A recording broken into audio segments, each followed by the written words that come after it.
All right, hello everyone, and peace of Christ to all of you. I hope everyone is doing good. I'm sorry I was late, but not because I am late, really, but Google have a problem with recognizing my software for broadcasting. Please invite your friends, and as you see the title today, supposedly we will have a debate with someone. The Muslims in Nigeria, they think he is a big shot, and always I have fear from those who they are big shot. I mean, put yourself in my shoes. A big shot versus a Christian prince. Hmm.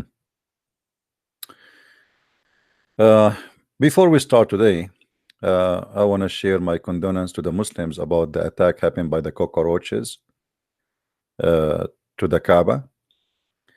I felt really sad, and I hope and we pray that Allah will send His army to defend the Kaaba against this suspicious attack, which might be involve the Jews, I think, or maybe the Christians. We know that these days you can control insects. So I will not be surprised if behind this attack may be a Christian prince and his team or the Jews, or you never know.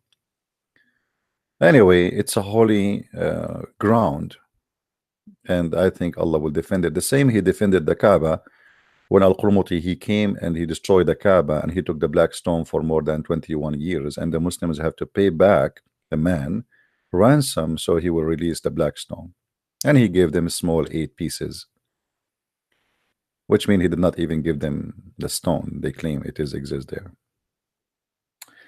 Anyway, I hope this news will not happen often, because that's not really right. I mean, if you go even to Las Vegas, they find a solution to fight cockroaches. And the money of Saudi Arabia, all the money in the world could not stop these cockroaches from attacking. And they are saying it's a cockroaches and a crickets and locust. It looked like they are teaming up together, those enemy of Allah, and attacking the Kaaba. And this is absolutely a conspiracy against the true God. My Skype is open for the one who want to call me to set up this debate. So please don't text me. I receive a lot of text, a lot of calls for no reason, and most of them they are silly. I use my Skype for a reason, which is to make Muslims call me, not to receive hi, hello, how are you, add me. You do not need to add me. I do not need to add you, unless you are a person who want to debate me. You know, I close my email in Facebook because of this. I open my email, I find like 2,000 emails, and I mean, now you need to filter and to see which one of them is important and somebody who need your help.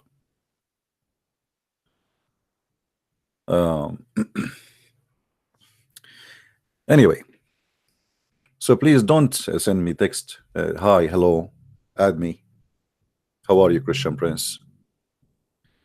أي مناظرة أنت افهم ويش معنى المناظرة. Yeah, you know, the Faris, he says, do you know even what debate mean? Let me show you what debate mean according to Islam. You will die laughing. I mean, look who is talking, a Muslim talking. Do you know what debate mean? Let me show you. This is what debate mean according to your God, the one who cannot stop the cockroaches from attacking your Kaaba. Chapter 3, verse number 1, verse number 61. This is the debate form of Islam.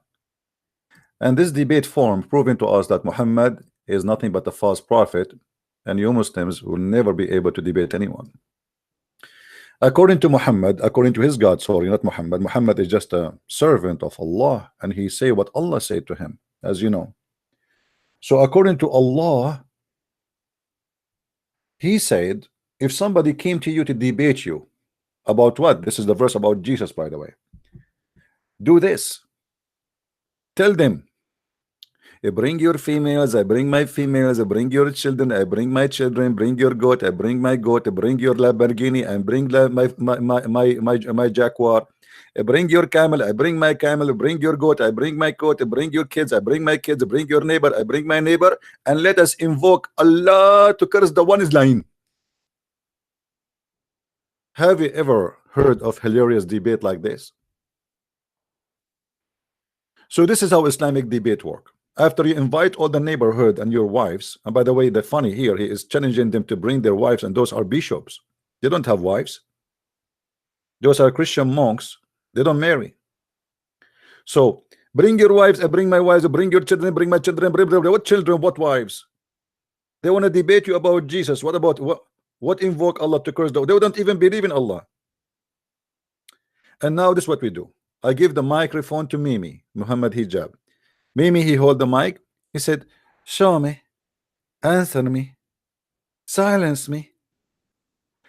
I invoke curse of Allah over me if you show me.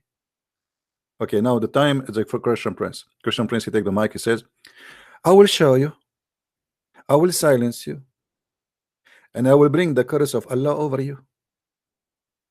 Your turn. Okay, show me. I invoke Allah to cut my toes if I'm lying. Your turn. I mean, what a gay debate, man. What is that? And you, Faris, you are saying to me, I do not know what debate is about. Go and teach your prophet first how debate work.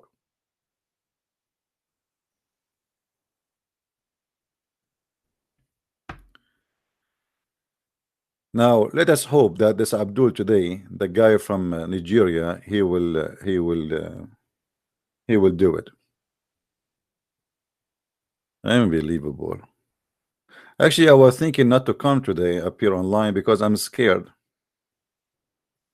You should see this guy when he speak in the stage. He have like 20,000 people listening to him in the stage, and he is singing.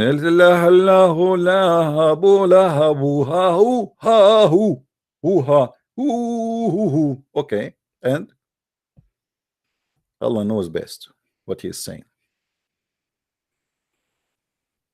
And those naive Nigerian who do not know one word in Arabic, and he himself do not know what he's talking about. Allahu Akbar Takbir, Alhamdulillah. That's the only thing they know about Islam. Hold on. A Muslim is saying something to me in Arabic. I need to use the Google translation. أقول اقرأ كتابك أول شيء يا ولد يا فارس. The funny, he called himself the boy Faris. I mean, if you call yourself a boy, what about you bring me your dad then? You could not find better name from calling yourself al-walad Faris? The boy? MashaAllah. Now, by the way, supposedly we will receive the call at 3 o'clock, not 2:30. But I said to myself, let me open earlier. So guys, you can give me hugs and I can give you hugs, because we Christians, we present the word that we are people who give hugs. Give hugs. You know, this is what Christians, they try to say to you. Christianity is about giving hugs, which is not true. And by the way, there's a guy, he's upset from me because he said we don't worship the man, we worship Jesus, the God in the flesh of the man. We worship the divine God. And he's saying this is not true. This is not true. This is not true, my friends. So what don't we Christian believe that Christ is 100% man and 100% God? So we worship God in that man, the 100% God. We don't worship a man. God is not a man.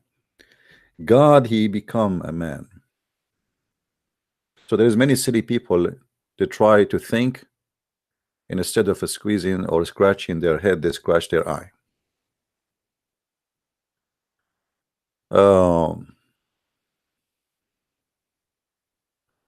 What surah this surah is? This is a chapter 3, verse number 61. This is the chapter of Al Imran, which means chapter of the family of Jesus. Muhammad, he think that Al Imran are the family of Jesus. So Musa's is Al Imran. Aaron is Al Imran. Isaac is Alu Imran. Jacob is Alu Imran. Family, family. It's a family, familia. This is Italian mafia, All of them, they are Alu Imran. I mean, Imran is the father of all those guys. Are you sure, Muhammad? I want to know where Muhammad he got his knowledge from.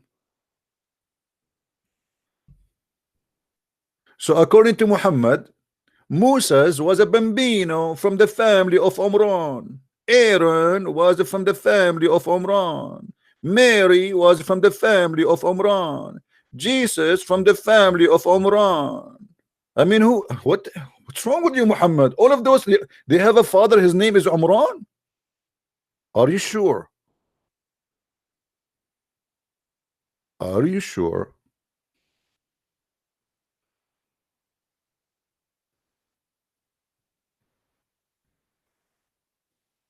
Are we live? Sure we are live. Do you think we are dead? Now we are waiting for the call from the Bambino, the Muslim scholar, and we hope he will do it.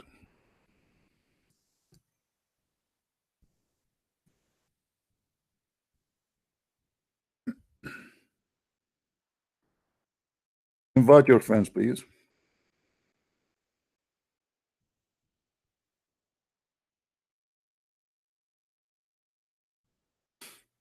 And let us see what this guy will say.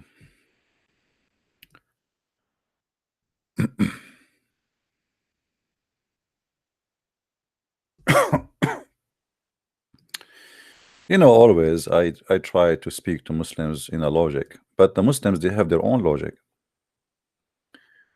which is not logical at all. You see, God cannot be a man, but God can be a leg. I mean, so you refuse God for being a man or coming as a man, but you accept God for he is in origin as a leg. You refuse God to have 5 fingers in his hand, but you accept your Allah have 5 fingers in his hand. I mean, I don't know. Sometimes I wonder what Muslims are thinking about. You see, when you ask Muslims or you talk about Islam, you think those Muslims, they are people who believe in let us say in different kind of divine, like he is a spiritual divine, but this is not the case. Muslims believe in a physical divine who is not a spirit. So what this drama is about?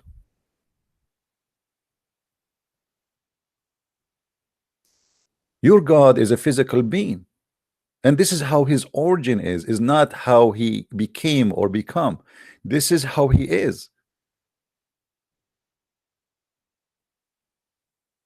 So for you as a Muslim, you believe in a physical being, you call him God, and yet you refuse God in Christianity, who is not a physical being, who come to us in the flesh of a physical being. How weird that religion is. But obviously Muslims are confused because they are following a confused prophet. And we are here and we will show you that every Muslim, he is confused until he proved the opposite. And by the way, I never saw a Muslim, he is not confused. You must be a confused literally the second you say I'm a Muslim. To the point, if we ask a Muslim what it does mean to be a Muslim, everyone he give you his own definition.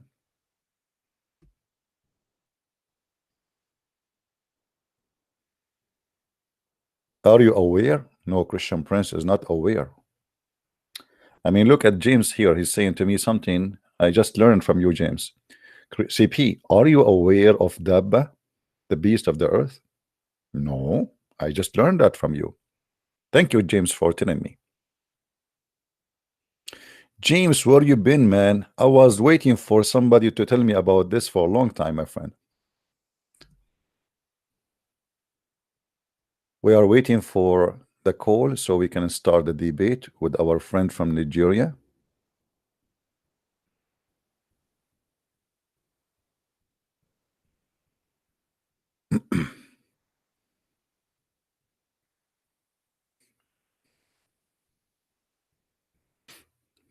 أنا مسلمة الحمد لله. Hello.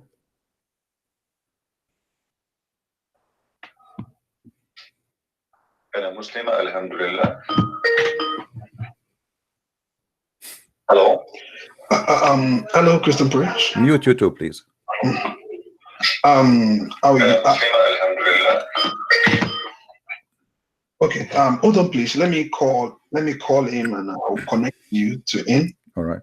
Right now.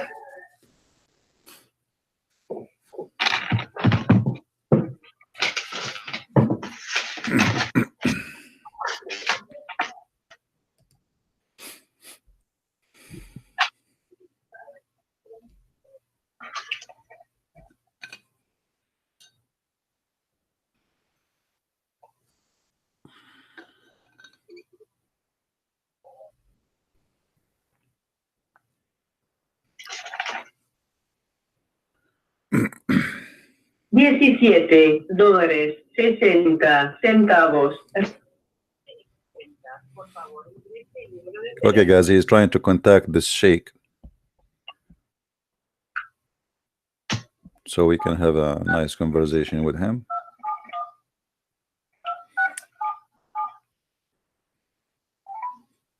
You have $17.60 remaining in your account. Please enter the telephone number Our you friend wish here, to he is dial. going to spend a lot of money to make this call. Actually, you can tell he is using credit.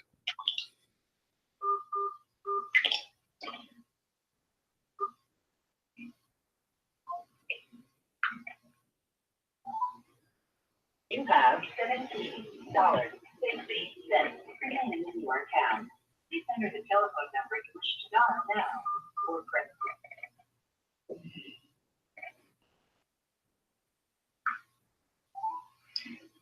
You have 17. Okay, my friend, what about you call him? When you hook up with him, you can call me in Skype right away. Is that okay? I think he's not listening.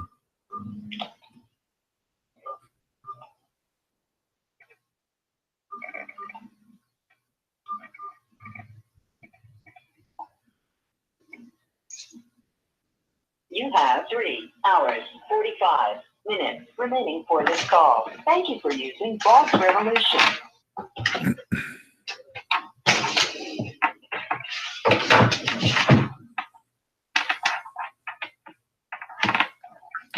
You currently do not have sufficient credits to complete this call. Dial *331#. With all credit and complete your call. You currently do not have the. You have $17.60 remaining. Hey, my friend, are you there?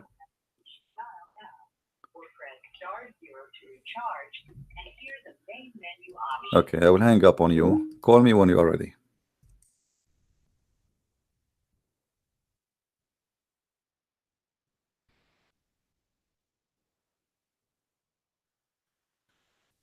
We don't want to spend the day saying hearing that you have $17 left in your credit.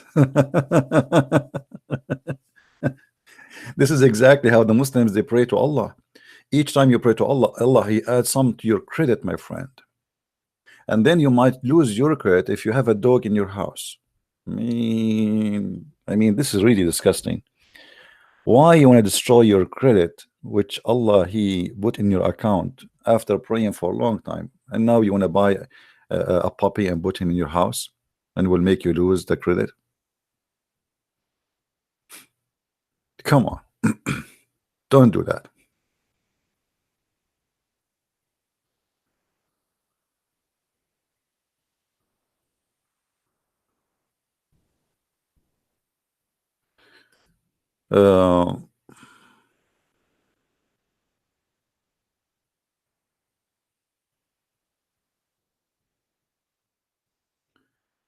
Okay.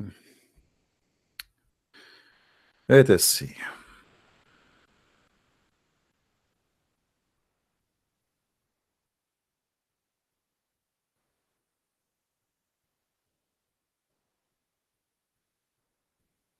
mean, people, they ask me questions in the Skype. One day I'm going to rip Skype off pieces. People, if you see, guys, the text I receive, I mean, it's the most silly, stupid text ever you can imagine.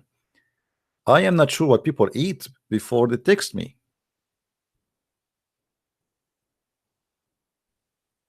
I don't know.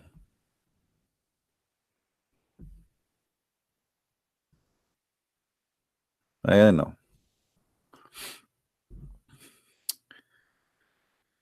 Don't make me stop using Skype. You know, this is what I did in Facebook. I give up and I stop. I blocked my email because I can't take it no more. I mean, emails are really funny.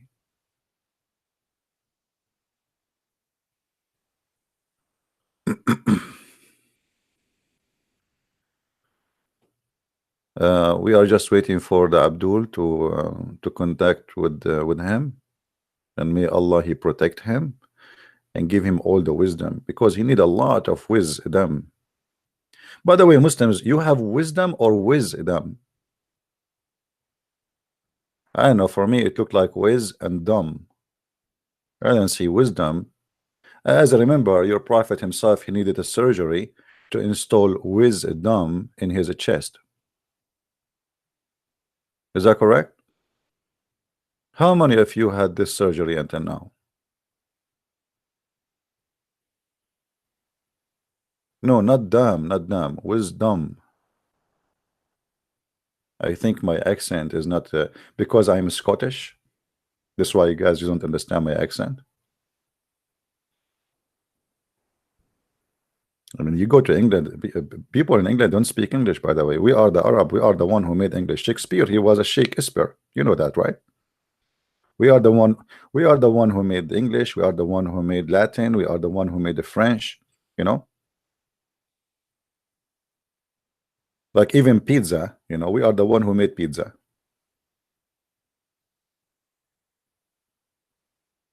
I'm not going to give you the recipe now. Just between us, secret. You know, just YouTube, Facebook, etc. But don't share it with everybody. Absolutely, we are the Arab. We discover everything. You know. Until now, none of you knows how to bring somebody to your embassy and cut him pieces. We are the first. You know, I mean, I feel sorry for you. You go to get a visa or a paper inside our embassy, we cut you pieces.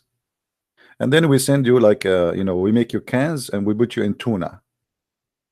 That's a discovery. This is, I mean, this is not, this is amazing. Beautiful.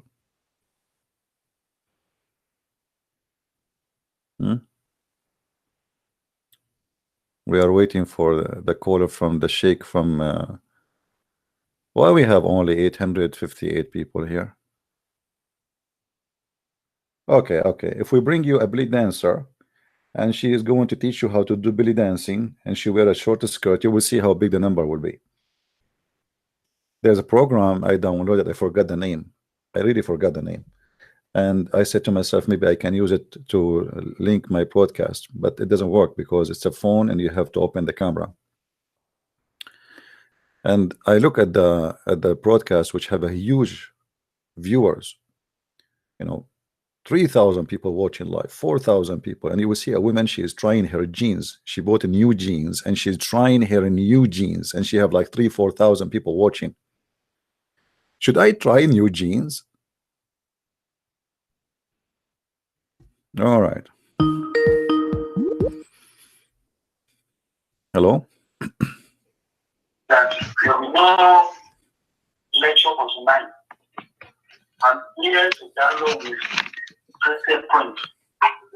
Hello? I am with you, my friend. Hello, Christian Priest? Yes, I hear you. I hear you. Hello, Christian Priest? I hear you. Don't you hear me? Hold on. No. Hold on. I'm connecting in. Hello, Christian Priest? I hear you.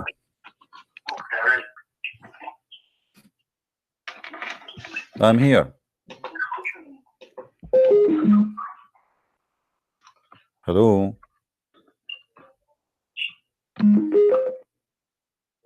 Uh-oh. I don't know how the debate will work. Because he is connecting the phone to his Skype. I'm not sure how he can do it, but he will do it.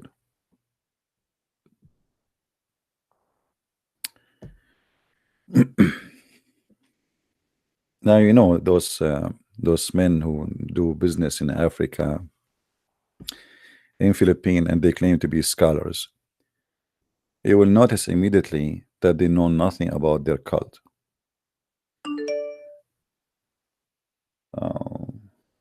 Missed call. Okay, let me call him back.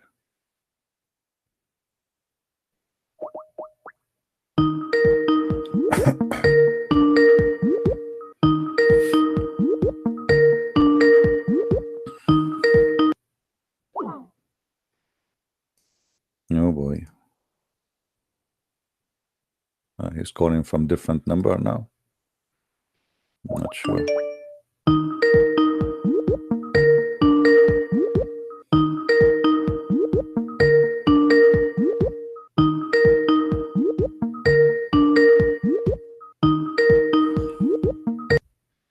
Okay.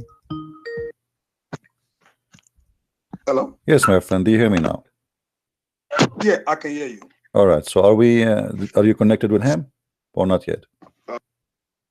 Mr. Ustaz Jamiu from Nigeria on the other line that want to debate you.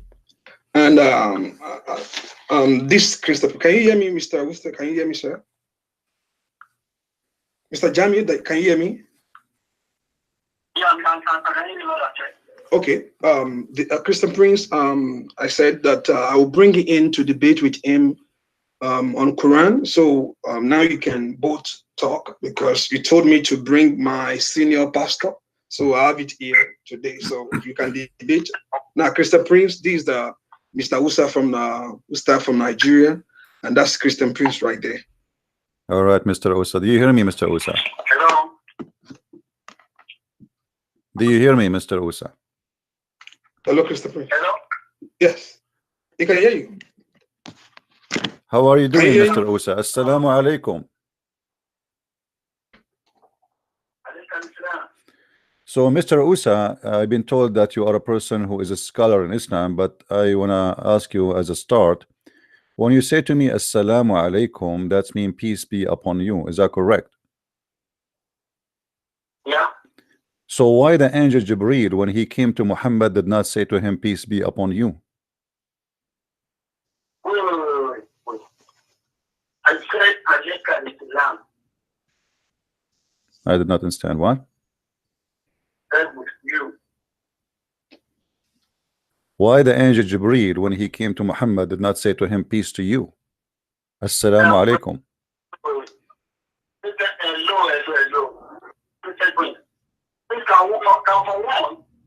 What's your name, Papi? My name is Adegunwa. I don't understand, my friend. How you reading? How you reading, my friend? He said his name is Jamiu Adegunwa. He's introduced. He's asking your name. What's your name? To know what I'm speaking with. I don't understand what he's saying. He said, what is your name? My name is a Christian. My name is a Christian Prince. He said his name is Christian.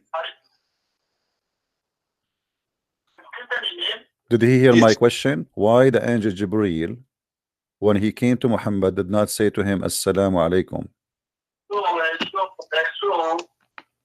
Christian Prince, can you hear me? Yeah, he can hear you. Yeah, I said Christian is not his name. Christian is not his name. I know when you have been baptized, but you are not even Christian as a name. But without that, I need you. People can proceed. Hello? Yes. Can you hear me? He can hear you. Yeah. My friend, I cannot really understand what he's saying. Can you make the sound more clear? I don't know if you can. Okay, I'm working on it. He's asking, what is your name? He's trying to. I told him my name is a Christian Prince. Okay, should I change my name for him? My name is Muhammad ibn Abdullah. I mean, what does that have to do with the question? Answer the question. Why the angel Jibreel, when he came to Muhammad, did not say to him Assalamu alaikum? Tell him, please. Yes.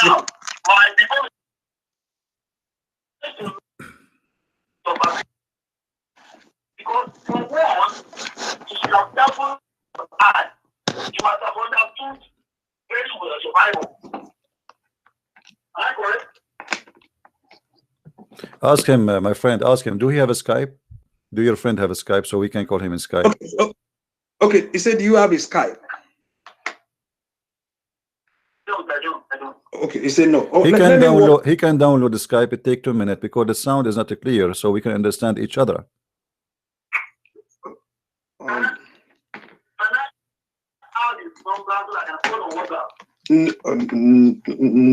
I don't think so. Okay. So okay, let us say maybe you can explain to me what he's saying. You can repeat what he said. So what he said about why the angel did not say Assalamu alaikum to Muhammad when he said to him, when he came to him first time. Muhammad.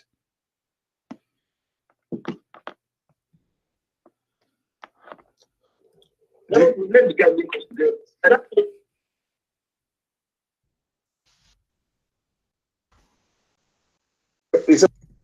Why angel did not say salam alaikum to Muhammad when he came to him in the cave? That's easy. We cannot start on that basis. Yeah. Because I need to know the Quran. The Bible belongs to Christians and the kings. And the Quran belongs to the Muslims. As we also claim. There is any Muslim to not understand the Quran in a certain level. How will you dabble into the Bible? And vice versa. So how can not even understand what the Bible and to explain what the Quran is? That's what it is. I understand what he's saying. Can you explain?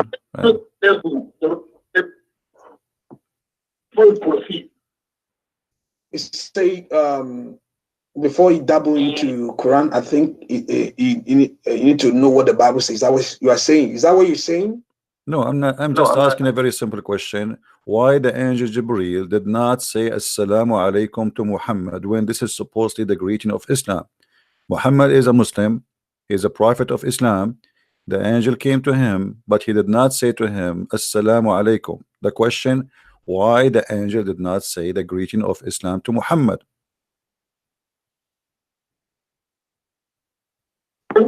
Yeah, I mean, so in the Quran, that when in the Gabriel came to Muhammad, that is Assalamu alaikum. So why is not in the Quran? It's my own name. What? So let me know your biblical Torah, the Quran. I want to know if you really know. So I will not be mingled on or because we don't understand the Bible. How to the Quran? That's your question lying out there. I think the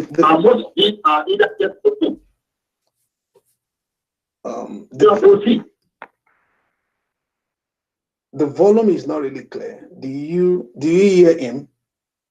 I don't understand a word from what he's saying. I'm sorry. I have no idea what he's saying. Can you translate? Hello.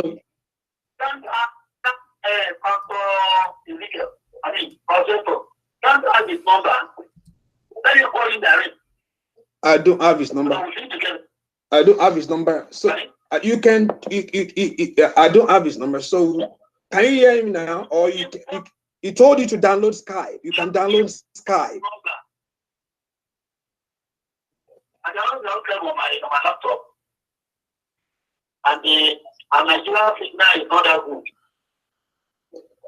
Okay, but okay, ask him now. Whatever thing you want to ask him, maybe he can hear you now. Ask him. Okay. Now, my first question is. My first question is. Hello.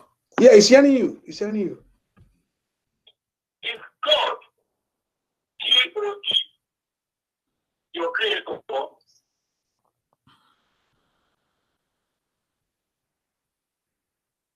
Christopher, did you hear that? You say, is it God, G-O-D, your creator?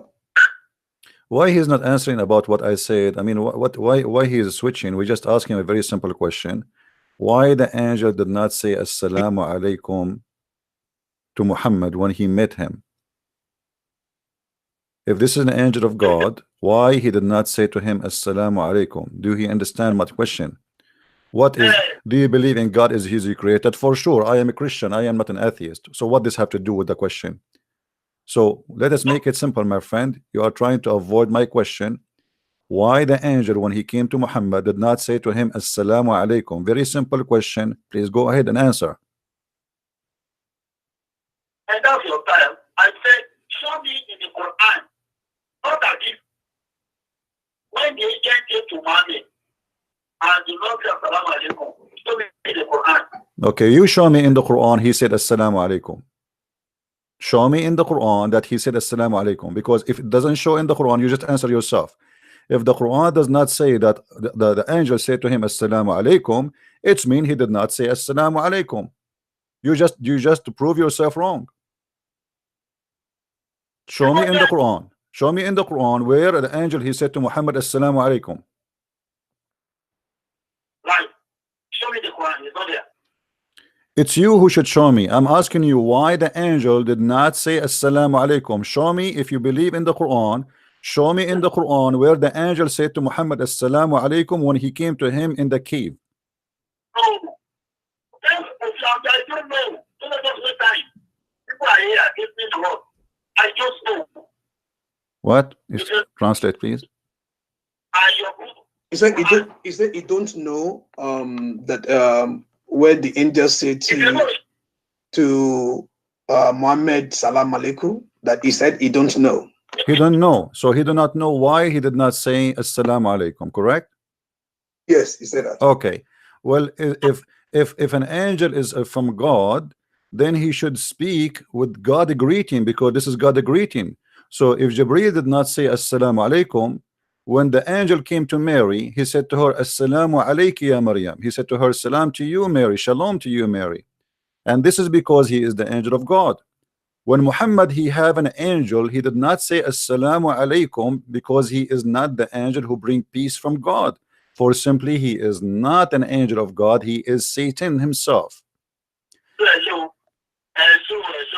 can you show me in the Quran that angel is not going to have a to Muhammad? Well, you're funny. You are saying to me, can you show me in the Quran that the angel did not say assalamu alaikum? You show me that he said. Show me where in the Quran it says he said assalamu alaikum. You show me. Go ahead. You show me where in the Quran it says assalamu alaikum. He did not. Same time, you know, as long we are talking about Muhammad, he said assalamu alaikum or not. Isn't it Muhammad he confessed that shaitan he give him command?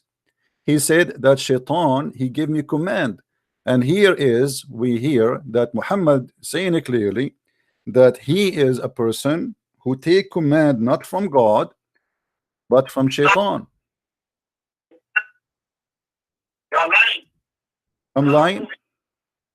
I'm lying. Okay, I will give you the hadith number and you will read it for us. Let's see if this is true or not. This is the hadith in front of us. Please don't say to me you are lying. We speak in respect here. I did not call your names. This is Sahih Muslim. This is Sahih Muslim, hadith number 2814a. Sahih Muslim, hadith number 2814a. The Prophet he said that every one of us have a shaitan, but yet they ask him, Prophet, do you have a shaitan too?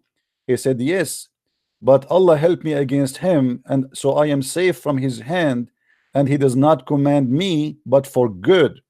And I am showing that in the screen. If my brother here, he can give you YouTube, you can see the hadith in the screen and you can read it yourself.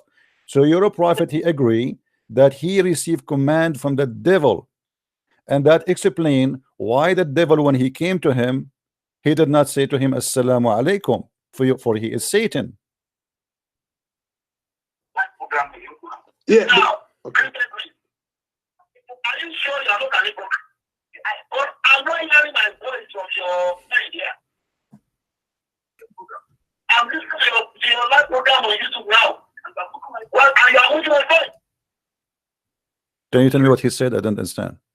He said he can't hear your voice on your. He can't hear his voice on your show because he's listening to you. Well, he can call me in Skype so we can hear each other better. Why he is stubborn? I mean, download the Skype. Will take you 2 seconds, and call me in Skype, and that will save you from being in the middle. You can join us in the group to explain in case you need to, but let him call me in Skype. However, the hadith, you tell him what I said, my friend. Tell him in Sahih Muslim, hadith number 2814a. Sahih Muslim, hadith number 2814a. Muhammad, he said that Shaitan, he command him to do good. So what kind of a prophet he is following that Shaitan command him to do good? How good can come as command from Shaitan? Tell him, please. He said Satan command. Mr. Jamiu, please. He said Satan command Muhammad. I think you said, Mr. Jamiu, you don't believe in hadith. Is that what you are saying, or what? No. Yeah, I think that I've contradicted the Quran. I don't believe in it. Okay. Maybe for equality. Which one do you want? What hadith do you want? Which one do you want from me? Any hadith, either from Buhari or from Muslim. Well, this is from Muslim. This is from Muslim. This is Sahih Muslim 2814. You agree with Muslim? This is Muslim. Here we go. This is Muslim, Sahih Muslim, hadith number 2814a. Christopher, he said the one that contradicts the Quran, that you don't want that. My friend, so where it says this one is contradict the Quran, show me the verse in the Quran it says contradict the Quran. What he is talking about? Where it says this is contradict the Quran?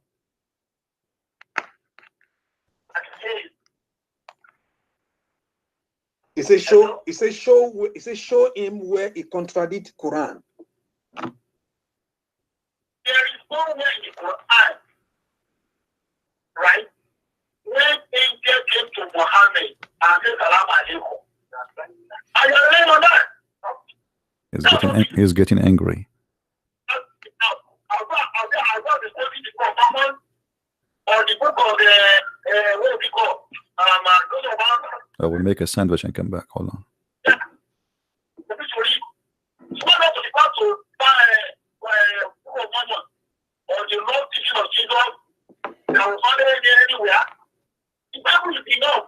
Tell me what he's saying. Tell me. He said he don't. It's not in the Quran. It's not in the Quran. Okay, tell me. Let us see how much he know his religion. Which verses in the Quran is speaking about Muhammad receiving the angel Jibreel in the cave? Which verses in the Quran speak about Muhammad and Jibreel coming to him in the cave? Which verses? As long as he claimed to be a scholar. Mr. Jamiu, can you listen? Let me. Mr. Jamiu, he said, what verse in Quran that said?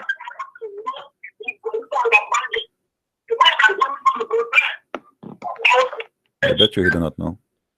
I say, what do you say? I said, I invited you to defend your brother. Okay. Right? Now, in order of time, okay. and I'm studying your life. I know that the one I watched so far, you don't even know the Bible at all. Now, you don't even understand your Bible. You know, because the Quran and the He said, listen. Don't run, Mr. Jamiu, don't run away from him. You said last time when we talked, you said you don't want to talk about Quran. You said you don't want to talk to Quran talk to it with me. And I said, I'm going to bring him in. No, that's what you said. You said you don't want to talk to me about Quran. So now there's somebody here is asking you, show him in the Quran where the angel talked to Muhammad. No, he said, where is it? Where is it in Quran? Where is it in Quran? Where in the Quran the angel he came to him in the cave, specifically in the cave? Do he knew? If you do not know, I can help him. Where is it come to him? That came to him in Quran in the cave. He said, answer that. If you are denying their deed, that you should tell him where in Quran that the angel came to Muhammad in the cave in the Quran.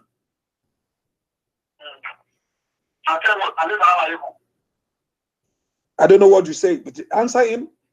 Whatever story you see. Where in the Quran the story of the cave can appear? Where in the Quran? You claim to be a scholar, and obviously you do not know your book. This is why you keep repeating the same thing. Where in the Quran the story of the cave appear? The mic is yours.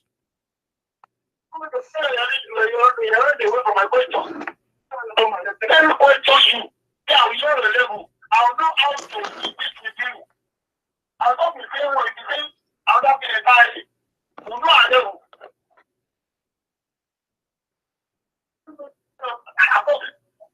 I don't know what I mean. Yes. Who am I relating with? Let me know that I don't understand it. So I'm not quoting me the Quran. Because you don't understand your Bible. That's what affected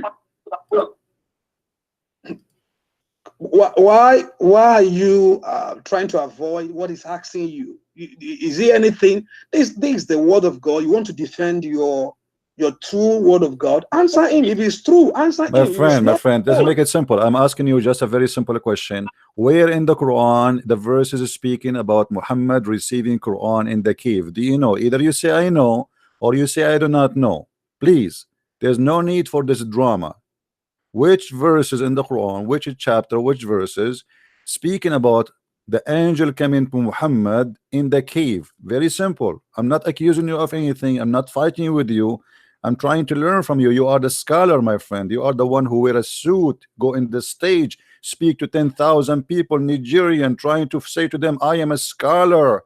Listen to me. Here we go. I want to listen to you. Can you give me the verses in the Quran where it says that the angel came to Muhammad in the cave? Can you please? I'm listening. I said, angel said that to Muhammad.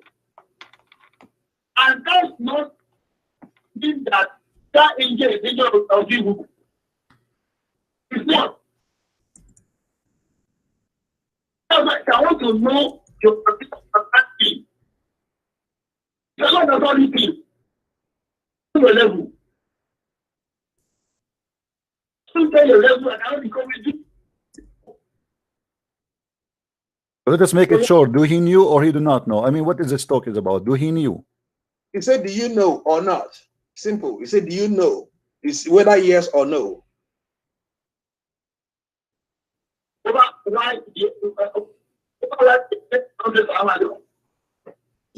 No, he said, let me repeat it again. He said, tell him where in the story in the Quran where the angel about the cave. He said, do you know where in the Quran about the cave?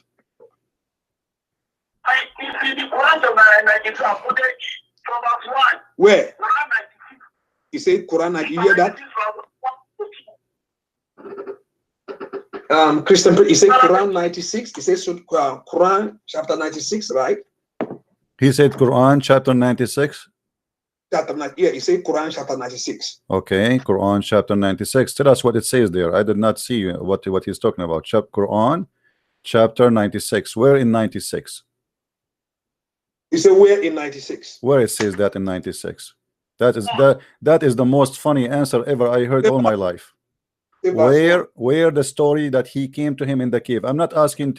Okay, even there, the one you quote for me, he did not say to him assalamu alaikum. You are a person who said you don't accept anything contradict the Quran, and I ask you, show me where Muhammad the angel said to him assalamu alaikum. He did not say to him assalamu alaikum. Read in the name of your Lord. اقرأ باسم ربك الذي خلق خلق الإنسان من علق اقرأ وربك الأكرم الذي علم بالقلم علم بالإنسان ما لم يعلم كلا إن الإنسان ليطغى. Where he said to him assalamu alaikum. So you got yourself busted. Nowhere there. This is exactly what the angel he said to him according to you, right? And this is your answer. You only want to choose the answer. So where here he said to him assalamu alaikum. I said it's not in the Quran. What are you going to say? It's not in the Quran. So okay, you are the one who said to me you don't take anything contradict the Quran. As long it's not in the Quran, that's mean if somebody said that the angel said assalamu alaikum, you should not accept the Quran then, or you should not accept the hadith. So this is mean you confirm to me that Muhammad never heard assalamu alaikum from the angel, because you are the one who said you don't take anything contradict the Quran. Well, this is the Quran. The Quran did not mention that Muhammad he heard the angel saying to him assalamu alaikum. So now you explain to me, as long you believe that the Quran is telling the truth, why the angel did not say to Muhammad assalamu alaikum? Answer the question. Answer it. Where is not salam alaikum? What? That is it answer. Is Answer it, the question. is it why did you not say salam alaikum? Is that what you're saying? Why the angel did not say assalamu alaikum? If he's an angel of God, he should bring the peace of God to his prophet. He should not come to him without saying assalamu alaikum, because this is supposedly the Islamic greeting. Even Muslims, they have obligation to say assalamu alaikum to each other when they enter upon each other. So how about angel of God is speaking to the most important man Allah he created? His name is Muhammad, supposedly according to Muslims. Why the angel did not say to him assalamu alaikum? you say? Are you done? Okay. Yes, it's done. Yeah. I said the Quran, one, is not a story book like the Bible. Bible is a story book. Every detail of the day were written. Not even accurate. It's not accurate. Now, the Quran cannot tell you everything in detail. Now, the authentic hadith will tell you the authentic story. That will refer to you in detail. Because of our people can find that. And you know, say, why the angel did not say salam alaikum? The question is, I cannot answer that question. But I want to send that for that angel. It's God. And there's nowhere in the Quran where God gives the reason why he knows that salam alaikum. I want salam alaikum. It's not issue. Tell me what he said. I don't understand him. Now, it is the right of the angel. Without salam alaikum, he was not saying salam alaikum to Mary. And that's what the basis of education. You say, That's what the basis of can I explain to him, because he can't hear you better? Can I explain to him?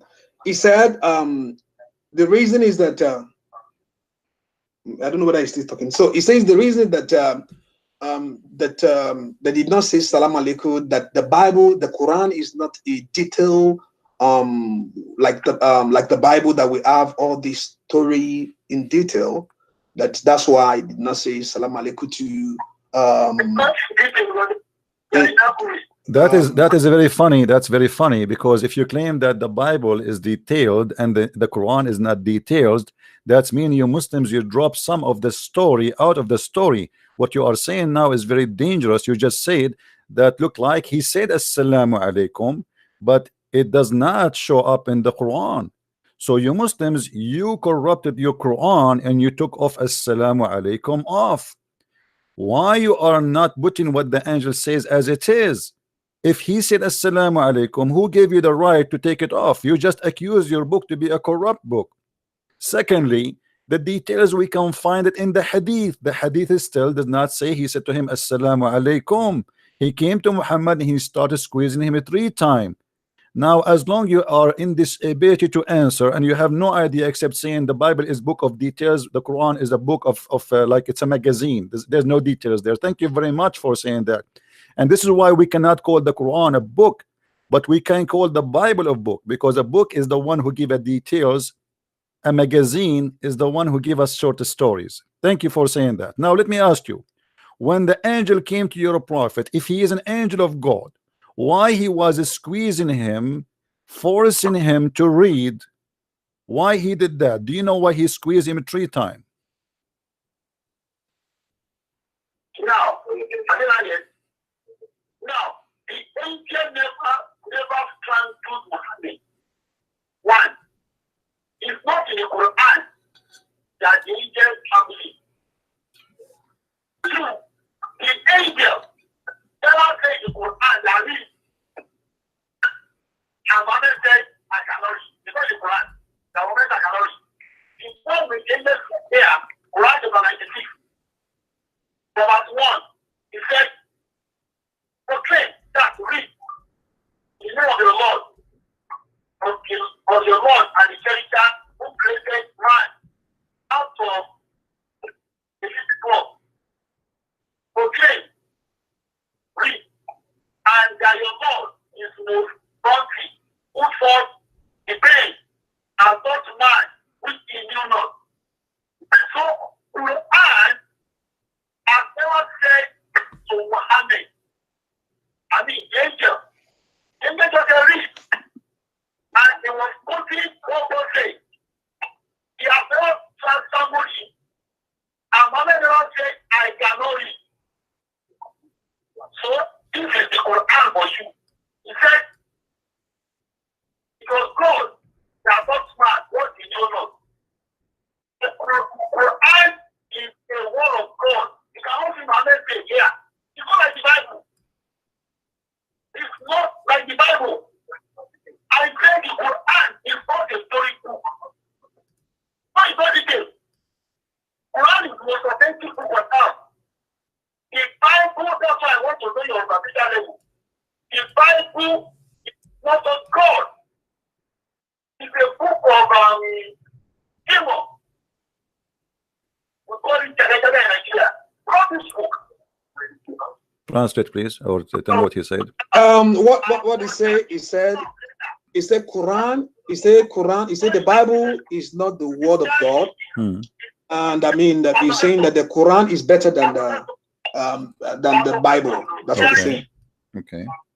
Well, tell him to take a break from talking, because he keep talking saying nothing. He said you should talk slowly. You should talk slowly. Okay. The Quran says in chapter 2, verse number 41, مُصَدِّقًا لِمَا مَعَكُمْ. The Quran says we agree and confirm what you have with you. So how he say that the Quran is better than the Bible? Same time, the Quran says that we agree in what you have with your hands. That's mean you Muslims, you are accusing your God Allah to be a liar. All the verses in front of us in the screen saying it clearly that the Quran confirm what they have with them. So, and when you say to me that the Quran is better than the Bible is not the book of God, and then the Quran says that Allah is the one who said the Bible, and then the Quran says we agree and we confirm what you have with you as a Bible, that mean that you are against Muhammad and against his religion, because I confirming what is with you. So you are saying clearly that you don't believe in the Quran, and you are the one who said to me you don't agree with anything contradict the Quran. Now I want you to show me where in the Quran it says that the Bible is not correct.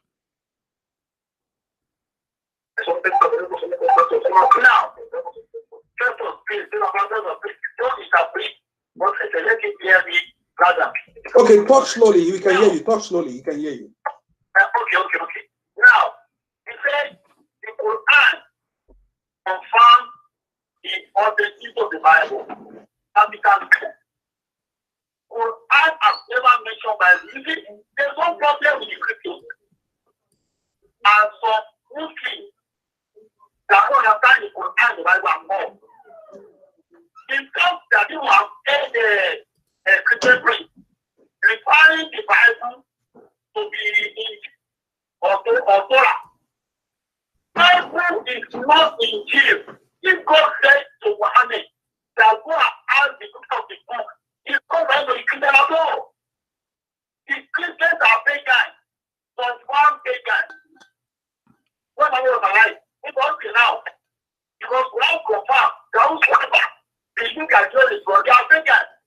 You need to repeat to me what he said, by the way. I hear nothing. I don't understand anything. Can you repeat again? Can you tell me what he said?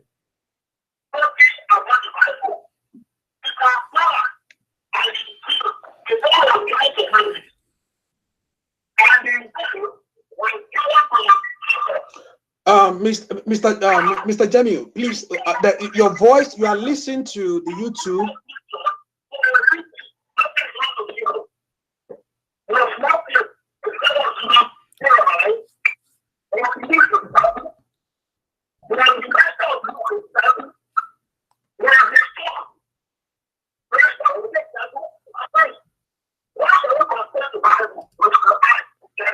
All of this to answer me. I mean, what is the answer? What is it? My friend, and there's no way we can continue this way. You have, if you want to continue, he can speak for 2 minutes. You tell me what he said, and then he can continue. Because now we will forget what he said. He's speaking for the last 10 minutes, and now you are going to tell me what he said because I don't understand what he's saying. So tell me what he said. Tell him to take a break. Tell me what he said already, and then if you want to continue or say more, he can continue, no problem. But because I don't understand what he's saying, can you tell me what he said? Mr. Jamiu, he said you should take it because you know the connection is very bad. Like you can just say your word, and so he can pick on what you are saying. So okay, can you repeat what you say again in a short word? So okay. Let me just 5 minutes or 2 minutes. Okay. Okay. I said the Quran has never confirmed the Bible as the book of God. Okay, then tell him to read for us chapter 2, verse number 89. He said you should read chapter 2. Chapter 2, verse number 89. He said you never confirmed the Quran, never confirmed the Bible to be the book of God. Then read for us chapter 2, verse number 89 right now. 89, okay. He said, and when Jacob was dead, they put back, confirming what is with them. Although from the old they had prayed for victory against those. Is he reading the verse? Yes, he's reading it. Okay. Does it say that Allah is confirming what is in their possession? Does it say that? That's not the Bible. It refers to the Injil and the What? Torah. What he said? He said it's not the Bible. He said it's Injil. Injil, thank you very much. This is our book. A book is called the Injil. The book of the Christian is called Injil. This guy is ignorant. We don't have something that's called the Bible. The Bible is a book of books. The Injil is the Gospels of Jesus. This guy, he do not know what he's talking about. So the Injil is the Gospel of Jesus. The Torah is the book of Moses. Thank you very much. So he just said that the Quran confirmed the Gospels of Jesus to be accurate, which was in the possession of the Christians. So how you say to me the Quran never confirmed the Bible when this is the Bible? The Bible is book of books. If we say only the New Testament, we say the Gospel. If we mix and we say the Bible, all the books, we say the Bible, because this is book of books. Obviously you do not know what are you talking about. Now, as long your Quran confirm the Injil, do you have the Injil of Jesus? Thank you. Do you have it? Do you have the Injil of Jesus? I don't have it. I don't have it as well. Nobody has the Injil. Nobody have Injil. So how Allah confirm? He says, I confirm what is in your possession. If it is not in their possession, you just said to me, nobody have the Injil, but the Quran verse saying, confirm what is in their possession. So who is of you lying now, you or Allah? He was referring to Muhammad that lived in the land of Medina. Medina are the land of the Jews. The Jews are not allowed there. I don't understand. Can you tell me what he said? Can you repeat what he said, but please? You repeat, not him, because his voice is not good. Sometimes I understand, sometimes I don't. Can you tell me what he said? So, the Jews and the Christians and the Nazarene lived in Medina when he was alive. They never lived with the Christians. Christians came from the land of Rome, and you don't know, go and get history. The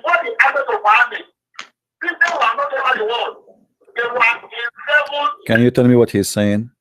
Because you will forget what he said. You know, tell me what if you want to translate what he's talking. You can tell Let me. me just say shortly. Say the Christians are not living in that area at that time. They only have the Jews and the Nasara. So, but the Christians. So he is saying that this is the book of the Nasara, not the book of the Christian, correct?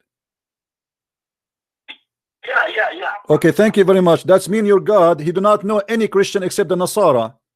So the Nasara is the only Christian, but the Nasara are the one who believe in Jesus as God, and they believe that he is a son of God, because this is what the Quran said. So when you say to me that the Quran speak about the Nasara, thank you very much for saying that, and the Quran confirm what the Nasara have with them at that time. That means the Quran confirm what is written in the book of the Nasara, and what the Nasara says in the Quran. According to the Quran, the Nasara say that the Messiah is Allah. So you just prove to us again that your Quran is a mad book made by a madman. لقد كفر الذين قالوا إن المسيح هو الله. They are kuffar, those who say Al-Masih is Allah. Who is he's talking about? He's talking about An-Nasara. So you just said to me that the Nasara is the book. He is confirming. In the same time, the Nasara is the same people who believe that Jesus is the Son of God and he is God himself. Answer please, how that can be your God confirming that the Nasara have the right teaching in his time. In the same book it says the Nasara believe that Jesus is God. Go ahead. Thank you. Now, let me explain the difference between Nasara and Christian for the first time. Now, in Nasara, in Nazarene, if you take your Bible very well, you know the verse of Nazarene in Mark 2:18.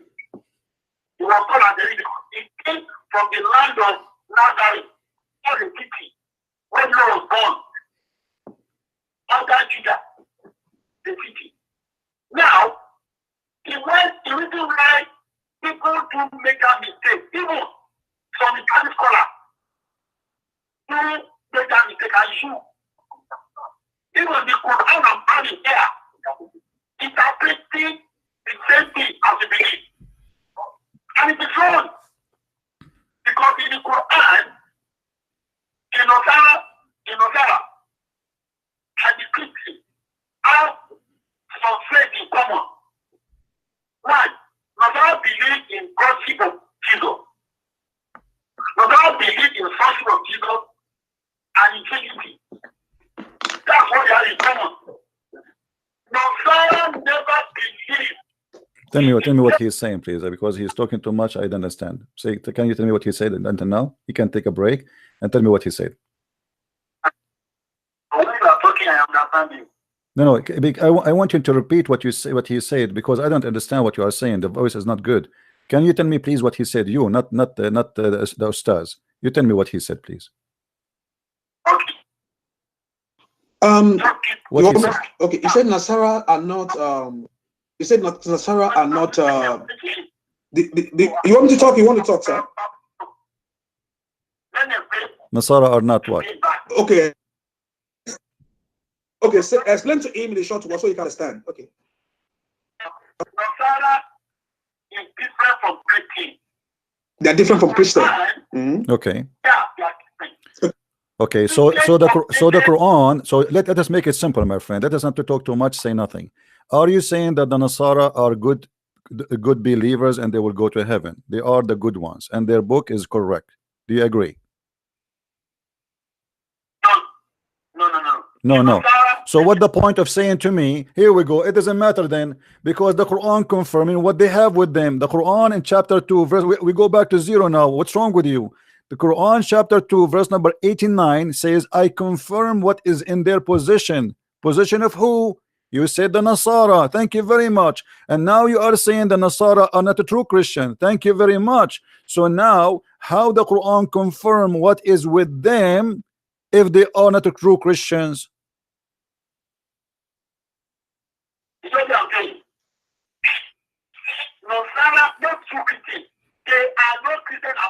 So who is the true Christians? Who is the true Christians the Quran speak about? Where we can find the word Christian in the whole Quran?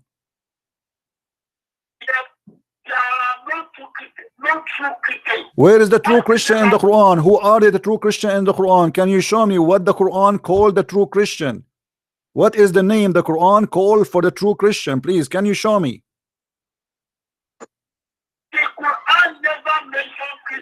I mean, how crazy this is. I'm asking you. I don't care who is the word mentioning Christian or not.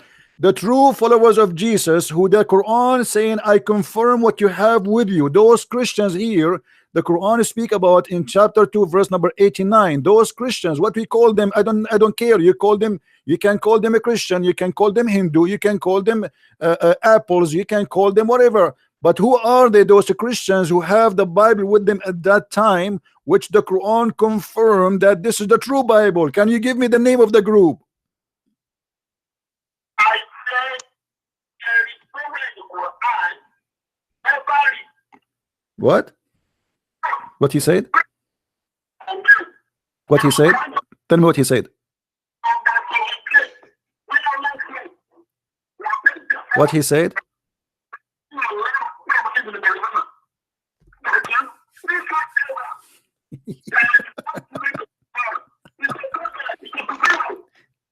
Tell me what he said. I don't understand. Tell me what he said. Hold on, let me get what he said.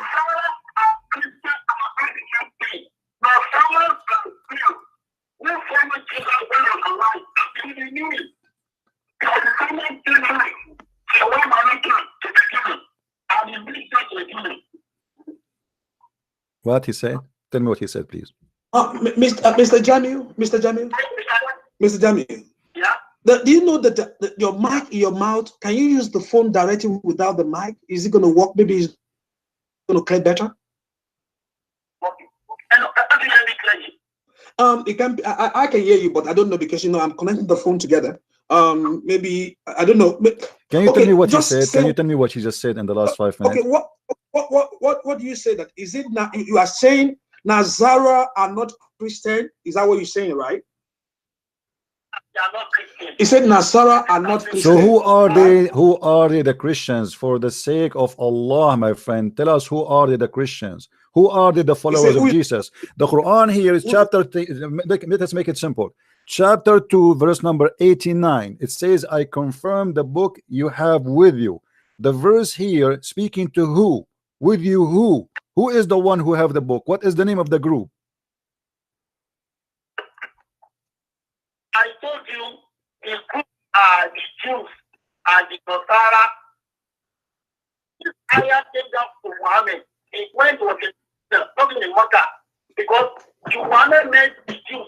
What is that? What does that mean? What does that mean? What he said? He said quickly. He just said the book is the Jew book and the Nasara is not Christian. The book is not for the Christian. The Injil is the book of who? Is the book of the Jews? He said the Injil is the book of the Jew. Okay. Are you saying that? No, I'm asking him. I'm not saying that. I'm saying, say to him, are you saying that the Injil is the book of the Jews? Yes. What is your proof of that?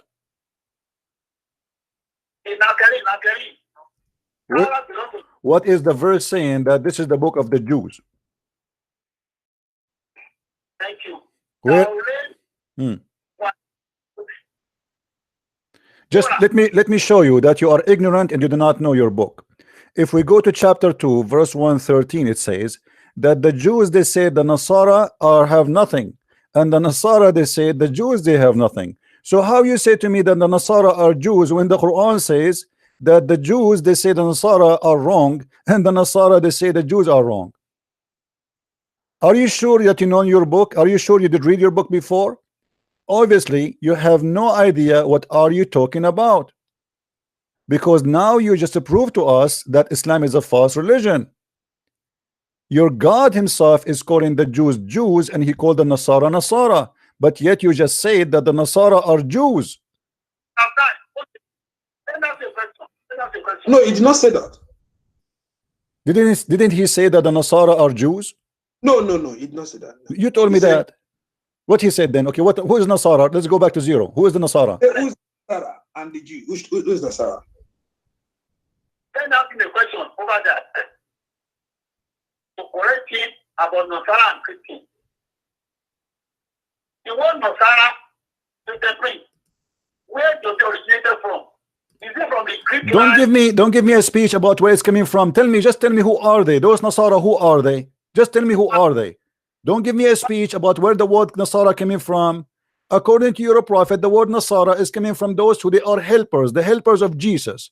It's not about coming from Nazareth. Obviously, you are saying that your prophet is a liar again, because Nasara, according to Islam, is the helper of Jesus, not the ones coming from Nazareth. So go educate yourself and teach yourself Islam before you open your mouth. Now we go back to zero. Who are they, the Nasara, which we are talking about, which they have the true book? Who are they, those people who have the book of Allah, which is given to Jesus? Can you give me the name of the group? Thank you. The groups are not Nazarene. They are not Christians. Now I wanted to ask you a question. My friend, I challenge you to show me a reference of what you just said. Stop saying blah blah blah blah. Show me a reference. You are a Muslim, and in order to prove something, either you show it to me from the Quran or you show it to me from the Hadith. Can you do that? Let me show you your Bible now. Don't show me the Bible. You see, you just said to me the Bible is corrupt, and now you are trying to prove to me you are right from the Bible. This is how corrupt you are. If you are a person who follow Islam, then you show me what Islam says. Why you are running away? Why you are running away from the challenge? Show me where in the Quran or in the Hadith saying that the Nasara are not the Christians. I'm explaining one thing to you. You don't want to see what I'm saying. No, I want to see. I want to see. You are a Muslim. When you say to me you don't believe in the Bible, then you want to show me from the Bible. That means you are a hypocrite. I am asking you how you learned that the Nasara are not the Christians according to Islam. Can you show me that from the Quran? Can you show me that from the Hadith? Obviously, you have no idea what are you talking about. So you run away to start talking. Okay, let me show you a verse from the Bible. Oh, you don't even know your Bible. That's the problem. The problem is you have no answer from Islam. Is it this is the truth? You are saying to me I cannot answer you from Islam because Islam is an ignorant teaching. There's no answers. How you say to me that you learn about God from Allah when Allah He did not even tell you who is the Christian? So now what do you need to do? You go to books you believe it's corrupt to show yourself what is the Christians? How you say to me that the Bible is corrupt and now you want to escape and you run away to the Bible? Why you don't show me from the Quran where you believe this is the truth? Where in the Quran it says that the Nasara are not the Christians? And my brother, can you hear me now? Don't move to me because I can't hear you from here. Why are you muting my voice? What? I didn't mute you. We are not muting your voice. I'm asking you where you can show me in the Quran or you're a prophet. Are you saying to me you know more than your prophet? Are you saying to me that Muhammad was a stupid man and you are a smart man? Are you saying to me that Muhammad have no idea and you are the one who have an idea? I'm asking you clearly, show me where your prophet or your God Allah said that the Nasara are not the Christians. You don't let me be shut up. I don't be shut up. I said Nasara and Christian are not the same thing. Just ask you a question. If you know, you're not an hypocrite. Tell me the origin of Nasara and I'll tell you. If you don't know, tell me you don't know. Okay, I want you to read for me one Islamic translation. Translate the word Nasara not as a Christian. Can you show me one translation? Can you show me one scholar in Islam? One scholar in Islam says that the word Nasara is not about the Christian. Can you show me? Can you show me Ibn Kathir? Can you show me Al-Qurtubi? Can you show me Al-Jalalain? Can you show me Al-Tabari? So how come all of them they say that the Nasara are the Christians, but you are the one who say the opposite? Are you a person who's out of Islam? You have your own cult.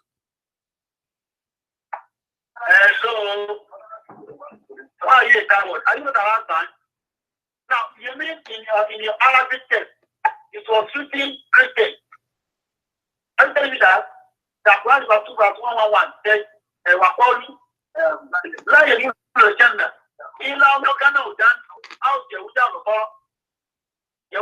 can you read for me the verse in Arabic, please? Can you read the verse for me in Arabic? The verse you are reading.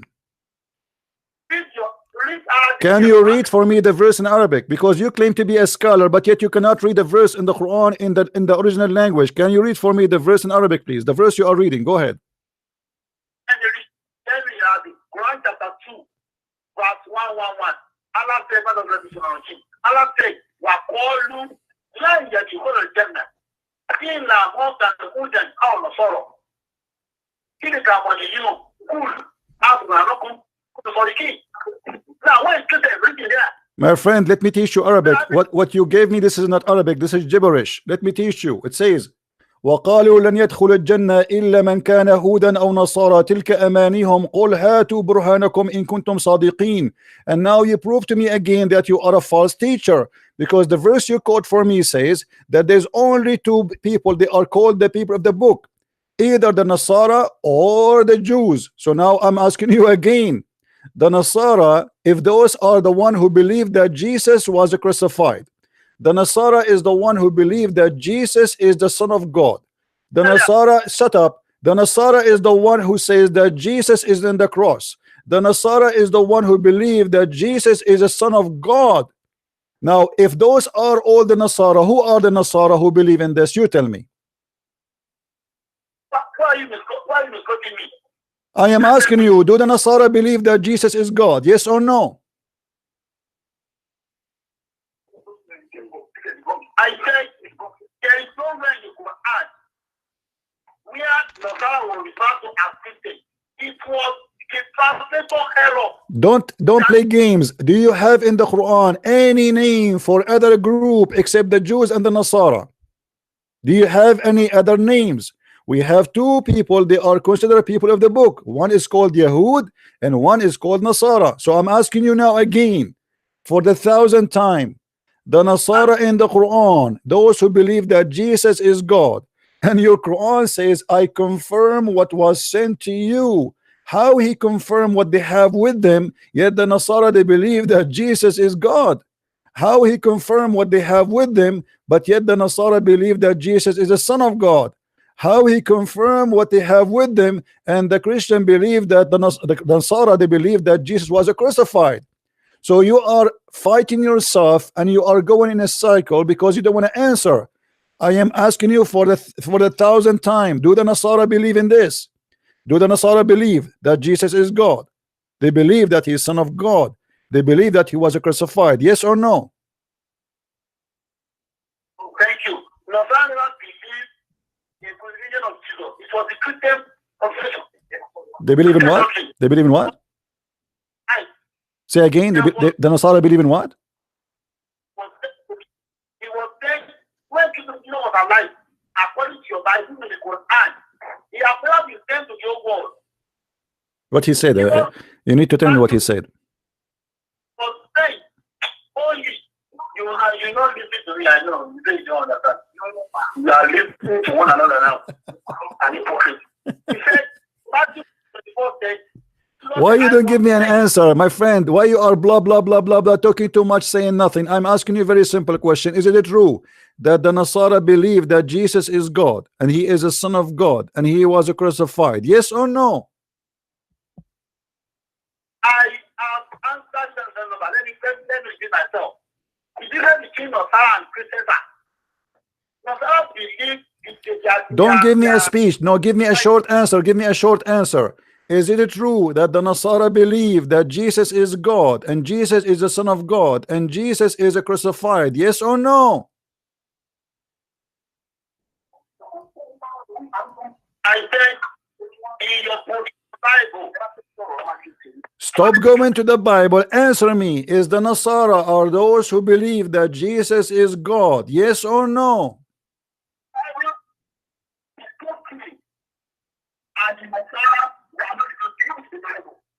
Huh? Let me ask you, where is the word Nasara coming from? As long you are saying to me that the word Nasara is not about the true Christians, where is the word Nasara coming from? Do you know, as a scholar, you claim to be a scholar? I don't understand. Where is the word Nasara coming from, my friend? Where is the word Nasara coming from?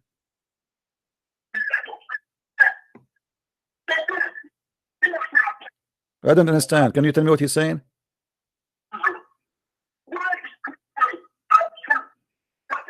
Are you there, my friend? Can you tell me what he's saying? Mr. Jamiu, Can you, because we are hearing the voice on the, you are playing that thing back. Can you mute, lower the other volume so it can be clear from your side? Because we are playing, I can see you can listen to him on YouTube also.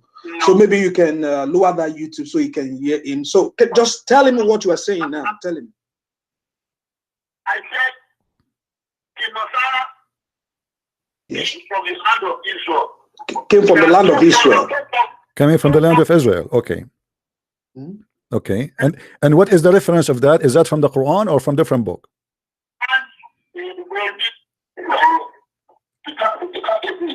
Tell me what he's saying. Is the word Nasara is coming from the Quran or from different place? Where he got that this is from the land of Israel?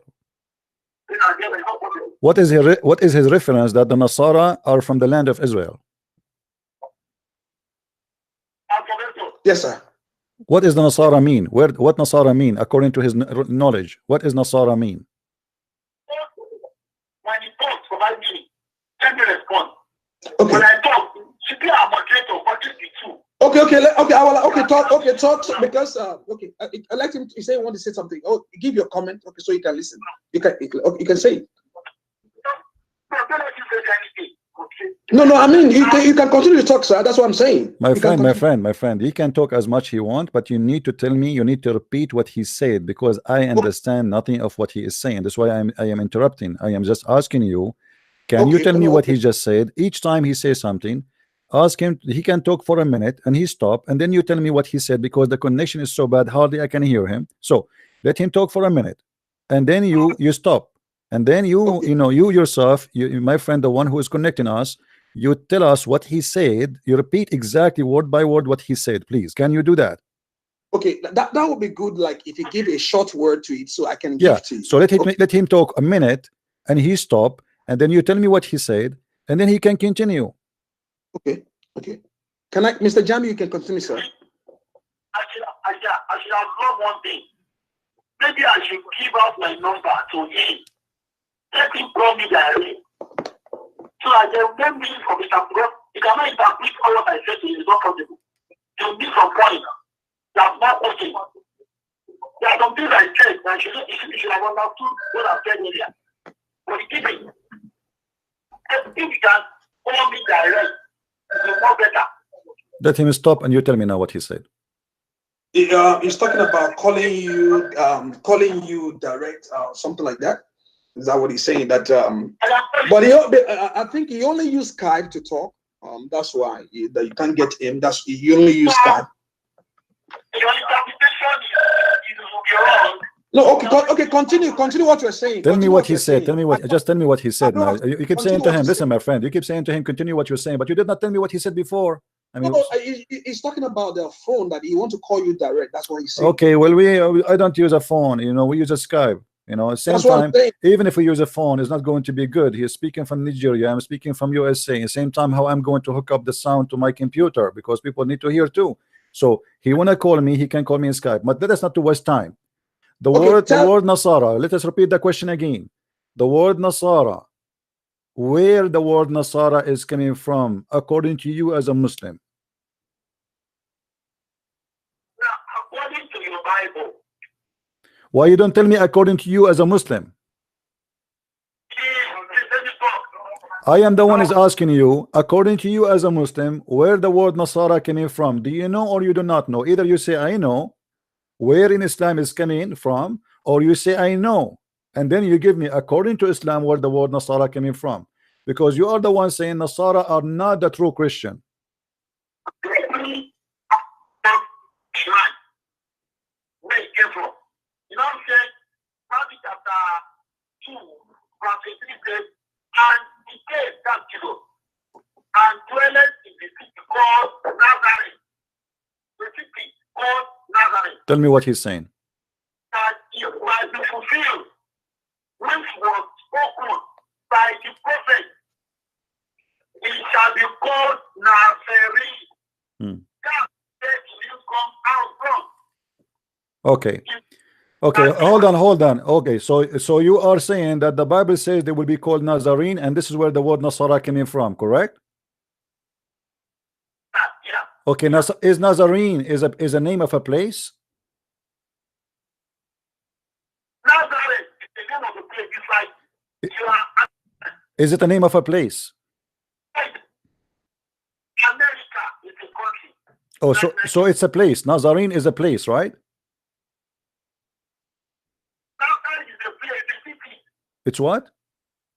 You go to that city was the house of Nazareth. Can you tell me what he said? What he said? Ask him, please. Is Nazarene is coming from a name of a place or what?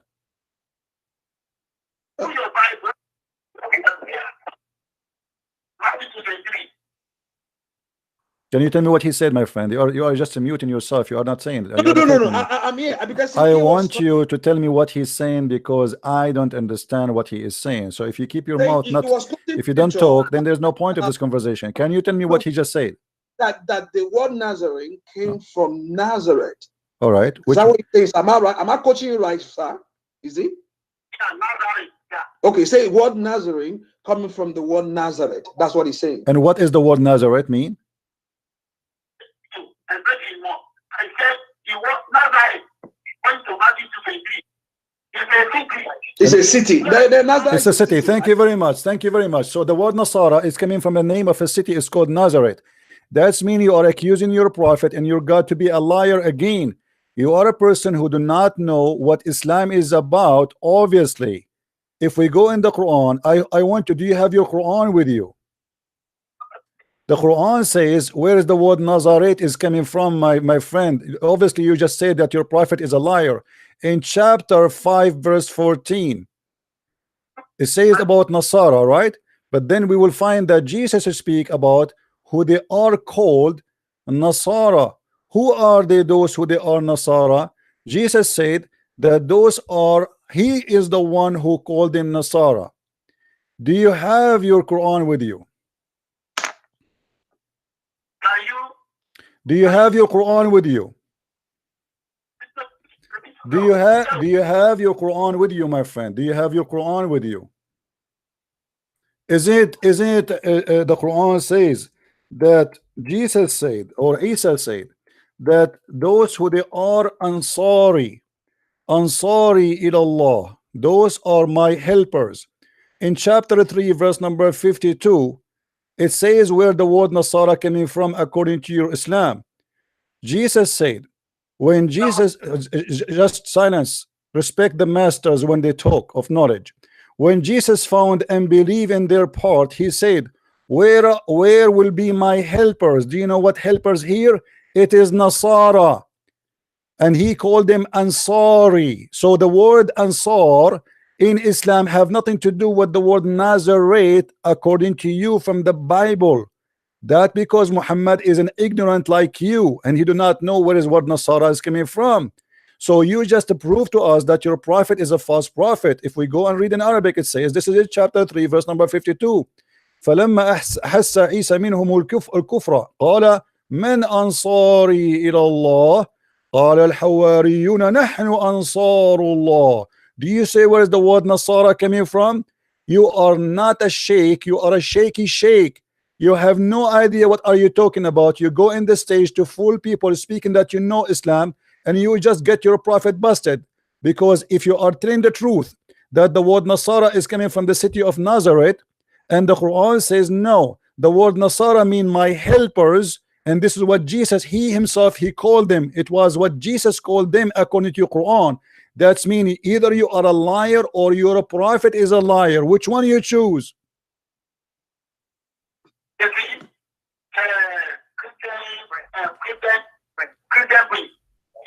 I'm sorry to call you a fool. You are a fool. You don't have any knowledge about the Quran at all. No, do what you are doing. Tell me what he said. Tell me what he said. He said you don't have any knowledge about Quran at all. My friend, I'm showing him the Quran in front of him, what he's talking about. And I challenge him to show me one scholar agree with him. I challenge you, I accuse you to be a scam. You are a false prophet, false scholar. You do not know what are you talking about. And here is a challenge. Show me one scholar in Islam, he says that the word Ansari is not the source of the word Nasara. Show me one scholar agree in Islam that the word Nasara is coming from Nazareth. Huh? This is the Quran in front of you. This is the Quran. The Quran saying that it is Isa. He called them Ansar. Isa, he called them the Nasara. Do you see it? You do not speak Arabic, I understand. You claim to be a scholar, I understand. You collect money from people to donate to you because you are making a business, but you don't claim that you know Islam. You are a liar and you know nothing about your religion. How dare you to say that the Quran speak about Nasara and he meant the Nazarite, if the Quran is saying that Isa, he said, I call you Nasara. Who are they, my Nasara? Who are they, my helpers? And this is your Islamic translation, and I challenge you to show me one translation said instead of the word Ansari coming as a word Nazarite. Can you show me one translation agree with you? Can you show me one interpretation agree with you? Can you show me Ibn Kathir, Al-Qurtubi, Al-Tabari, Al-Jalalain, any scholar you want in the world agree with you?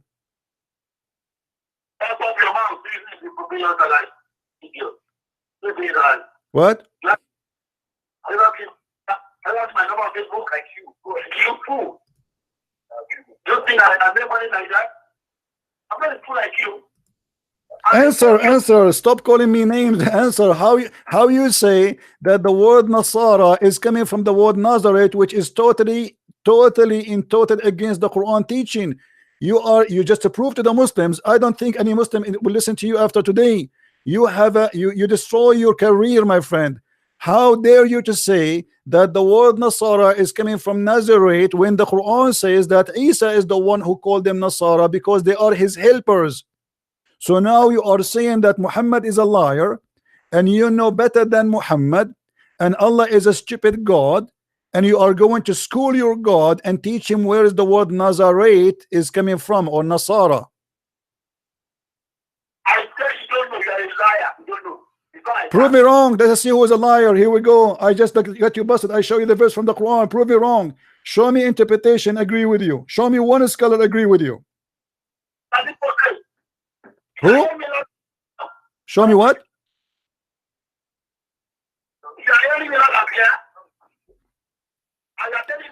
Do you have one scholar agree with you? Do you have any scholar he agree with you with your madness? Do you have any scholar agree with your scam? Can you show me one scholar he agree with you? Or you are making a new religion, it's called a new Islam, Nigerian Islam, to fool those poor African who do not know how to read Arabic, and you yourself you do not know Arabic, and you claim yet to be a sheikh. You are a shaky sheikh, my friend, and you've been squeezed like a lemonade. Don't ever think that you can teach the Christians about God. You have no God. You are a black person who worship a person who said that the black people are the devil. How dare you? Is it true? Is it true that your prophet he said that Shaitan is a black person? Is it true? Is it true that Shaitan is a black person in Islam? How dare you? You are a black, but yet you follow a man. He hate the black people.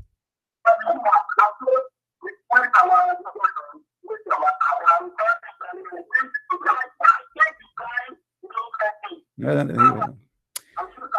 him go. Let him go. I'm done with him. That's it. We are done for today. We are done. Sorry. Potato.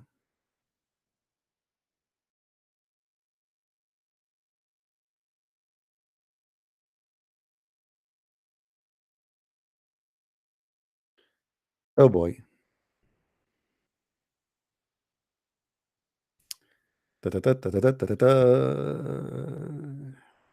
And this guy, he wanted like debate the Christians.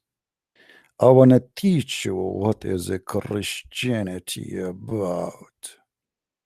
My name is Ustaz. Do you know what Ustaz mean in Arabic? Ustaz mean master. Really? Kung Fu master. I advise you to take a nap for the coming 2 centuries because we left no bones of you is not broken. Master, Ustaz? You are an Ustaz? If you are an Ustaz, who's an idiot?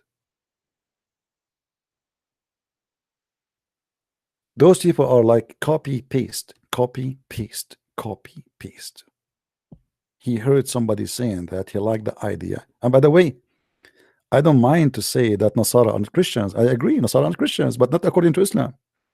You know what I mean? Nasara. We are not Nasara.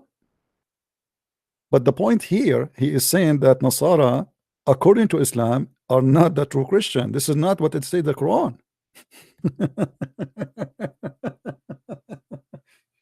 Otherwise, I agree. Muhammad is an idiot. What Nasara? Oh boy. All right, our Skype is open. If there's any Muslim want to give it a try. With my love to all people in Nigeria, my friend, this guy is a scam. And as you see, no Muslim can defend his God.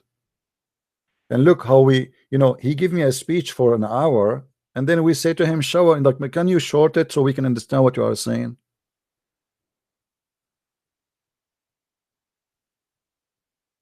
I say to him, why the angel did not say assalamu alaikum? He said to me, show me where he said not say. Well, what about you show me where he said? And then he chooses for me a verse from the Quran, chapter 96. We go there, it doesn't say assalamu alaikum. And then he says, oh, the Bible is the book of details. Really?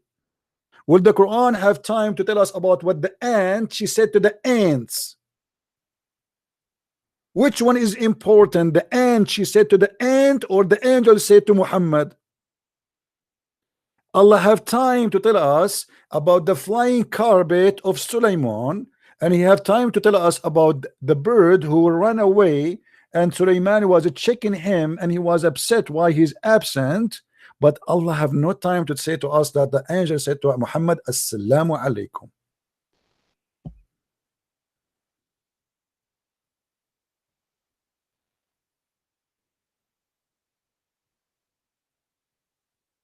Right?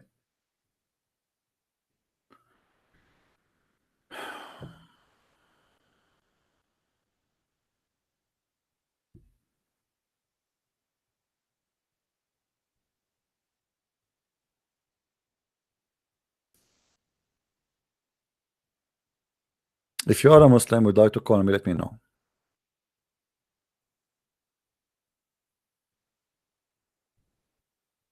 Any Muslim?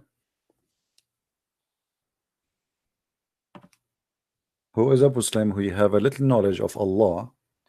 I accuse Muslims that there are people who do not know their religion, and Muhammad himself do not know his religion. So don't feel bad, because all of you do not know.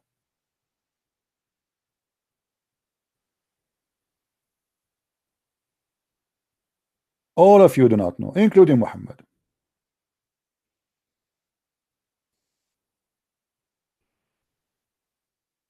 So don't be upset that you do not know. You are just an example of the, if you are following a blind man, how you can be not blind?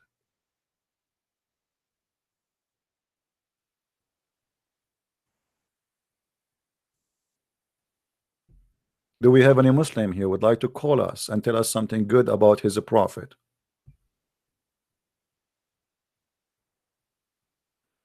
Anyone?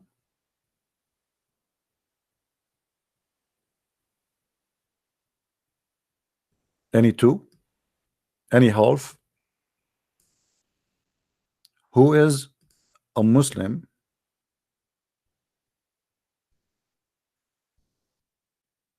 like to call us and tell us something will make you proud about your prophet? One of you, he said to me, can you show me reference where it says that the prophet he stink after he died? No problem. The reference in the front of us. Hold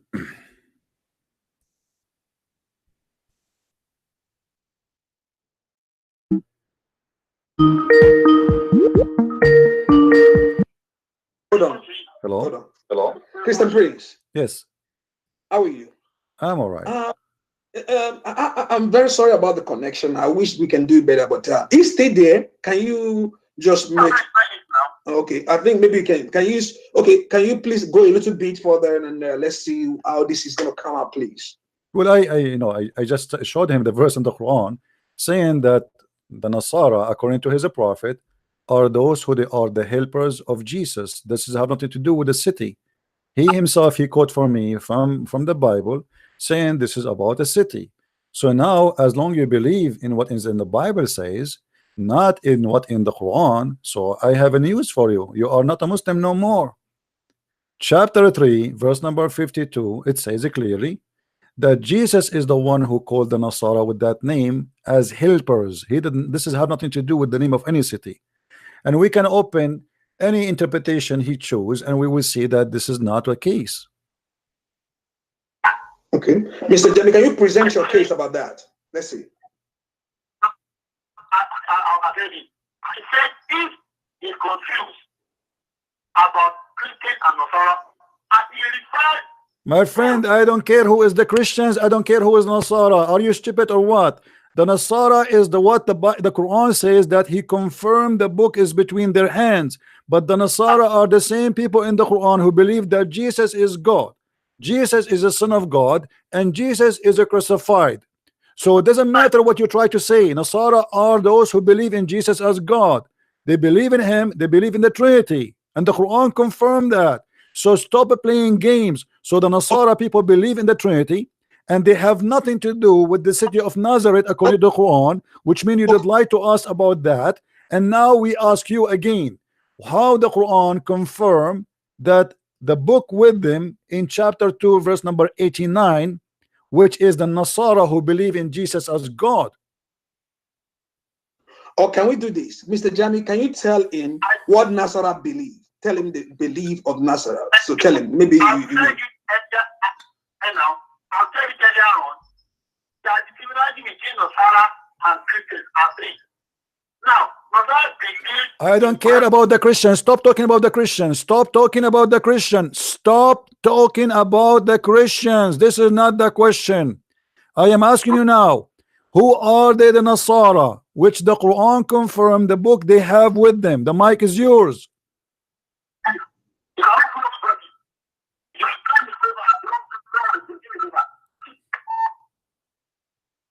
What? You have dollars. he don't want to do it anymore. Okay, let him get lost. He's a coward. You know, we ask him, he keeps saying Christians, Christians. Okay, you don't agree that the Nasara are not the Christian. This is not my problem now. The Nasara here is the name given by Isa to his helpers. He said it is coming from the Bible. Me myself, I believe in the Bible, but this is what the Quran is saying. So is he a Christian, or he's a Jew, or he's a Hindu, or he's a Muslim? A Muslim is somebody believe in what's written in the Quran. But obviously this guy is mixed up. He want to prove a point from the Bible because the Quran is speaking the opposite, which means he take the Bible against the Quran as a book of trustworthy. That's mean he left Islam. Same time, he keeps saying to me the Nasara are not the Christians. I agree the Nasara are not the Christians, but still the Nasara, they are people who the Quran confirmed their book. And the book of the Nasara are those who believe in Jesus as God, as a Son of God, and they believe in the Trinity, and they believe that Jesus was crucified. So who is the stupid here? How we can confirm their book with them, and their book confirm all the three things or four things we believe in it as a Christians? This is how stupid he is. This is why he's trying to avoid the question. Let me try him again and see. No, just let him go. Let him go. I have not time for kids. You know, this guy, he don't have no knowledge. He's a kid.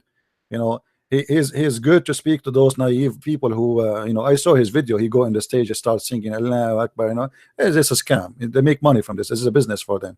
But they have no knowledge, and the Muslim themselves, they will torture him for what he just said. He just agreed that the Quran is a book of lies.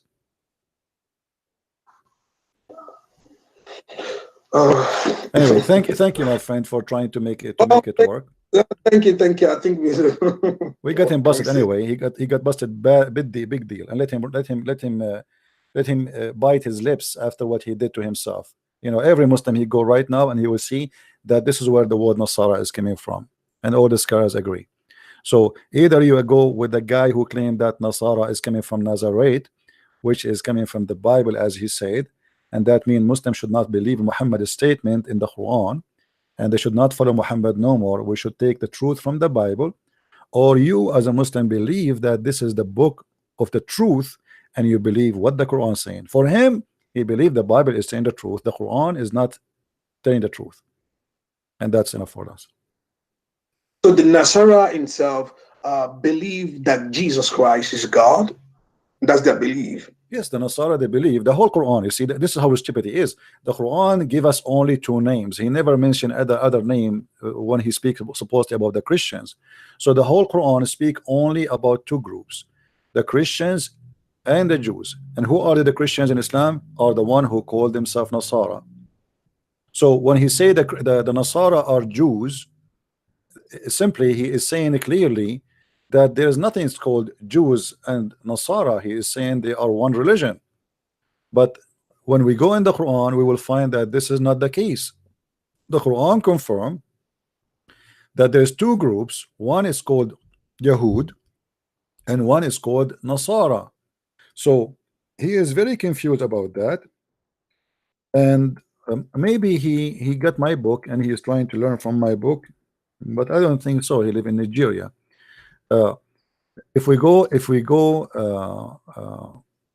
read the whole Quran, we will not find any third group considered to be following.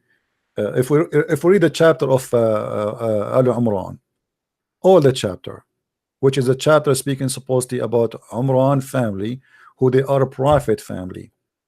All of this is speaking about two groups, either those who believe in Jesus or those who follow Moses. There's no other third party. So this guy, and there's the only third party is Abraham by himself, where it says that Ibrahim, he was not a Jew, neither a Christian. He was not a Nasara, and he was not a Yahudi. So this guy, he do not know what he's talking about. In chapter 2, verse 135, the same chapter actually, if we go just a few verses more, you will see it says, here we go. And they say, be a Jew or Christians. Here the word a Christian is Nasara. And you see all the Muslims, they translate the Nasara as a Christian, but you don't want to accept that. Then you will be rightly guided. Say into them, nay, but we follow the religion of Abraham, the upright. He was not of the idolaters. Okay, so obviously Abraham, he is neither a Jew and he is not a Christian. All right. So what is the third name the Quran speak of? There's no third name. That's it. Who are they? You know, if the Nasara are not the Christians, but those are the one who believe in Jesus as God, who are they? You know, if we go in the Quran, we will find again the Quran saying the following. Let us see what the Nasara believe and what the Jews believe. But he confirmed that the Nasara are Jews.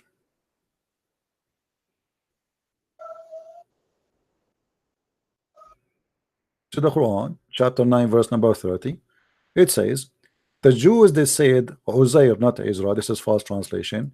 Uzair is the son of Allah, and the Christians say, the Nasara say, the Messiah is son of Allah.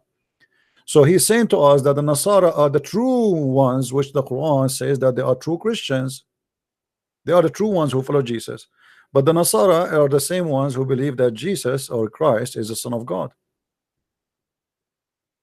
He's just ignorant. He do not know what he's talking about. But you know, if you are an ignorant, you can teach in a school of ignorance, and nobody will notice that you are a donkey. Yeah, yeah. This is the Nasara. This is the Nasara. Okay, and then in verse number 2, it says what the Nasara and the Jews they do. You see, it's all over. Say that, and the Christians say that Christ is the Messiah, the Son of Allah. The Messiah, according to the Quran, the Nasara, here the word Nasara, Christian, you always replace the word Christian with Nasara. Nasara. The Nasara, they say the Messiah is the Son of Allah. All right? Yeah. That's it. So he is saying to us that the Nasara are the true Christians. The book is the book of the Nasara, and those are the true Christians, not the Christians. He said the Christians never mentioned in the Quran. Okay, no problem. But the Christians believe that the Christ is the Son of Allah, according to Quran. You know what I mean? You know, Nasara believe. Yeah. And the same time, the Nasara, they believe that the Messiah, he is Allah himself. Okay. And this is can be found in chapter 5 verse number 17 and chapter 5 verse number 72. All right. So when a guy like this, he tried to prove us wrong, he got himself and his religion busted. That's what they believe, what the Nasara believe in. They say that the Messiah, he is Allah himself. Yeah. Madness, stupidity, what we can say. But anyway, I'm glad that you brought it him, so we put him inside the matches box. Today we shrinked him and we made him so small. Let everybody watch the debate and laugh at this debate. Thank you very much. All right, thank you, my friend, for calling. Take care. Take care.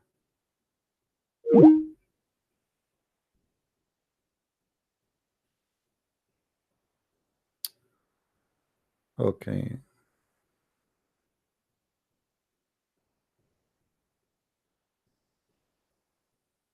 Do we have any Muslim would like to call us?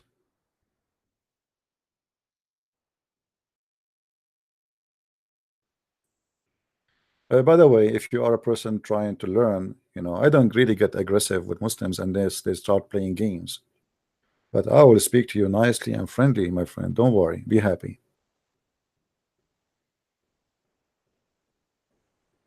Don't worry. Be happy.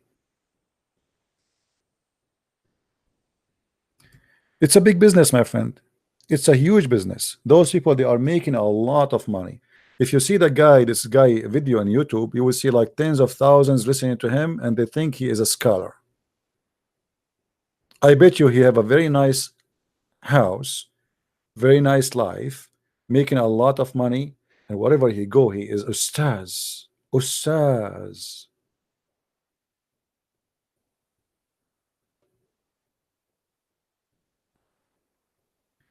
When Mimi has a debate with David Wood, you remember? 4 hours after, even before they sleep, they made a video saying, brothers and sisters, Allah, he said, those who give a good loan, Allah will reward them. What? So, brother and sisters, we are the one who defend the face of brother and sisters. What? Did not even finish the debate yet. Right away, they tried to make money of it. Why you are begging for money right away?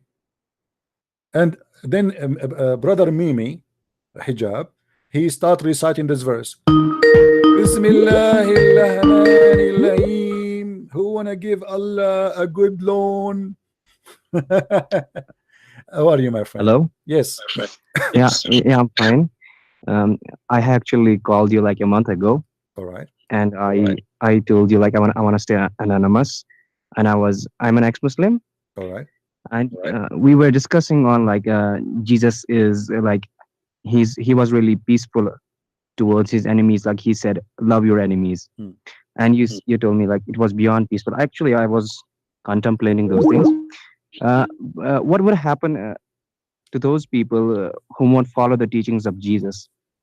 You see, when we say Jesus said love your enemy, the love always have a limit, which means I love you, but you don't want me to love you, so then you deserve what will happen to you after. So when we say, let me explain to you, my friend. When we say that God he love us, doesn't mean that God he will not punish us. It doesn't mean that God he will not give us what we deserve. So God he can forgive you based on his love, not because based on you are good. This is why we say there is a forgiveness. So you commit sin against God, you do all kind of crazy stuff you do, and then you ask God for repentance and God forgive you. That is love. Then there's a time where no forgiveness is going to be given to anyone, because now you'll be given your time and you refuse to accept forgiveness as a choice of your own. So then there's a penalty, and the penalty will be harsh. So if you are saying to me, those who don't believe what will happen to them, I say to you, they will go to hell, as simple as that. Now, is sending people to hell is love? No, absolutely. It's not love. It's a penalty. It's an anger. It's a harsh punishment, but it's a justice. But if a person doesn't like myself, I don't believe in Christianity, but I do good things. Like I don't want to do bad things. My But friend, my this is friend, the only thing. let me tell you. Let me. Okay. This is your own logic. You can say, "Oh, this is not fair," right? Yeah, yeah, Because okay, I am a person who don't believe in Christianity, but I'm not going around killing people, right? I'm not going around, etc. yeah. But all of us, we commit sin. You see, like maybe you think yourselves you are so good to be punished, but the fact is, none of us is good. Are you saying to me you never commit sin? You don't commit sin? Are you saying that? No, no, no. Okay, No, no, so no. I so the didn't mean point that is way. here is not only about harming people, it's about harming the gift of God which He given to us. Me as a Christian, I have a body, and this body is given to me from God, so I have responsibility to bring it back to Him clean as I receive it. I receive it when I was a child, a body Okay. of being pure. So when you bring that body back to God, because He will take it from you one day when your life will be taken to you, and your body is Yeah. full of cracks, full of sin, full of garbage, then it's like, let us say, okay, you borrow something and you want to bring it back to me. You lease a car, and then they say, okay, here there's a scratch, and here there's etc. And now we want to charge you. You say, please don't charge me because I did not really, I wasn't a bad person. At least I did not Yeah, yeah. destroy the car. But still, you You know, did. This is not your car to I, destroy it anyway. So this is the point. The point is, justice is that God, He gave you life and give you your body, and then you did okay. not provide Him back what He gave you as a return. He did not say to you, go and live and be sinner. He said to you, go and live as holy, and you chose to disobey. I get the point. I get what the point you gave a really good example, but that works only for the humans because humans are capable of not forgiving one another. But he's God. He's like beyond of infinite possibilities. He could forgive his creation. Hmm. When we say humans, like you use an example of like if I use a car and if I scratch it and I give back to them and they will be like displeased with this thing, so they won't accept it because they are humans, and they some will forgive us because we are humans. We are filled with anger, we are filled with jealous, Hmm. hatred, but the God is not filled with those things. Okay. So God is beyond something else because if he can't when we say like God is love is greater than every mother out in the earth, so how come the God doesn't forgive us if I don't follow his teachings? Did you hear? Does this Did you hear a prayer the Christian they have? They saying it's called "Our Father Art of Heaven." no? This prayer they asked Jesus how to pray. Jesus, He said to them, "You pray like this: Our Father who art in heaven," and then you have to say in the prayer, "Forgive to us the same we forgive to others." So the God of the Christians, He made it clear that in order to be a person who earn forgiveness, you have to forgive to others. So He forgive you if you Okay. forgive. And here you will see that what you said to me is not right, because you just said that the God, He should be more forgiveness or more forgiven. Actually, the God, our God Himself, He made it a condition that we will not be in His heaven unless we forgive. So we ourselves is required to forgive before we can receive His forgiveness. Even we should forgive the one, even the one who will not go to heaven.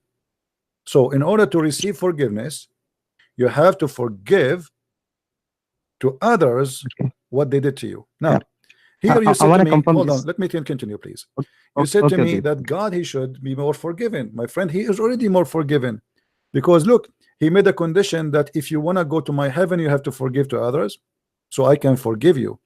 So the process of salvation is forgiveness. Even for the Christian themselves, they cannot be forgiven unless they forgive. How much Mhm. forgiveness you want from this? Which means because now you are forgiven twice. If you repent to God, you made sin against two, against a man or a human or a woman or a Okay. child, and you made a sin against God. So God, He is making us forgive you for sin you did against us, and then by doing that we earn the right to be forgiven, which means God, He forgive two sinners in the same time by doing that. Now He said to you, I want to forgive you and I love you, but you said to Him, I don't want to believe in you, leave me alone. But yet now you are asking Him to forgive you even after you insulted Him and you said to Him, I don't want you. Do you think this is fair? No, no, no, that's not fair that way. Yeah, that's Okay. not. But is it? I want to confirm this thing. Is this somewhere written in the Bible? Because I'm not sure about this. like God loves you unconditionally? Is this written in Yes, somewhere? unconditionally doesn't what doesn't mean yeah, you go and you kill and you rape and you lie and you sin and you Yeah. sleep around or you wish women they are not yours. The unconditionally here that I am going to do my best to help you. I'm not putting condition on you, but you have to accept me at least. So imagine I have a firefighter. He come to my house. He knock at the door. He say, "Hey, Christian Prince, your house is in fire. You have to leave the house right now, and we are going to help you to stop the fire unconditionally. I will charge you nothing. All what we need to do, give me your hand to save you." You say to him, "No, get Yeah. lost. Sorry, I don't want to leave my house. I am here happy. I don't believe in you, and you can do nothing to me."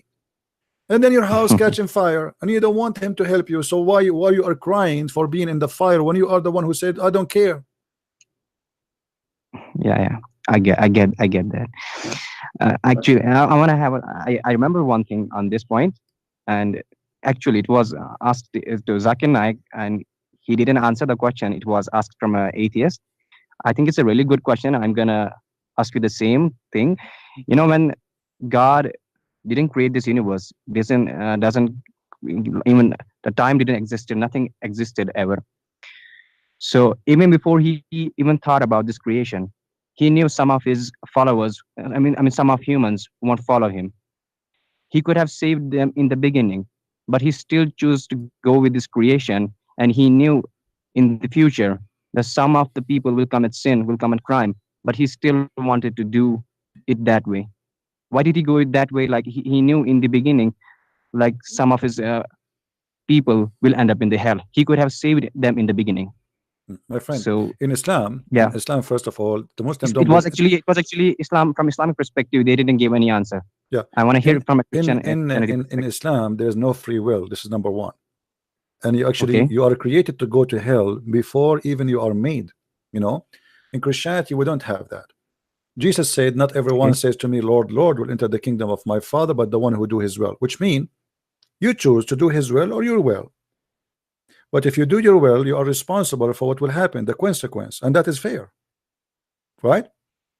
If I go now, let us say me and you, we are family, you know. Let us say with my respect to you, I don't mean to insult, I am your father. No. And I say to you,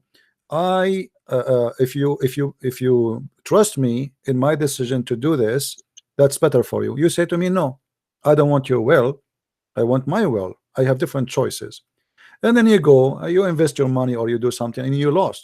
Now, is that my responsibility or your responsibility? And that's fine. Okay, so this is exactly. But in Islam, we don't have that. In Islam, it's not about, in Islam, God not only he knew the future. In Islam, God he wrote the futures before you are created to go to hell or to heaven. In Christianity, you always have a choice to be or not to be. You want to be with God or without God. So there is even people who say to Jesus, "Lord, Lord," yet they will not go to heaven. Why? Because at the end of the day, they do not do the Lord will. They do their own. So by lips they worship him, but by act they do against him. So if we go in the Quran as an example, if I ask you now, according to Islam, a baby child, should he go to heaven or to hell? What do you think? It's a kind of confusing question because we don't know. He hasn't committed sin. He has committed any kind of not sin or any good deed. So what is the logic you think? Yeah, it's kind of confusing. I mean, should go to heaven. I don't right? know. I don't know. No, he should go to heaven because the point. Yeah, because he's innocent. Yeah, he's right, innocent. yeah. But for that reason, he should go to heaven. The point of hell and heaven is you committing sin, correct? Yeah. Okay.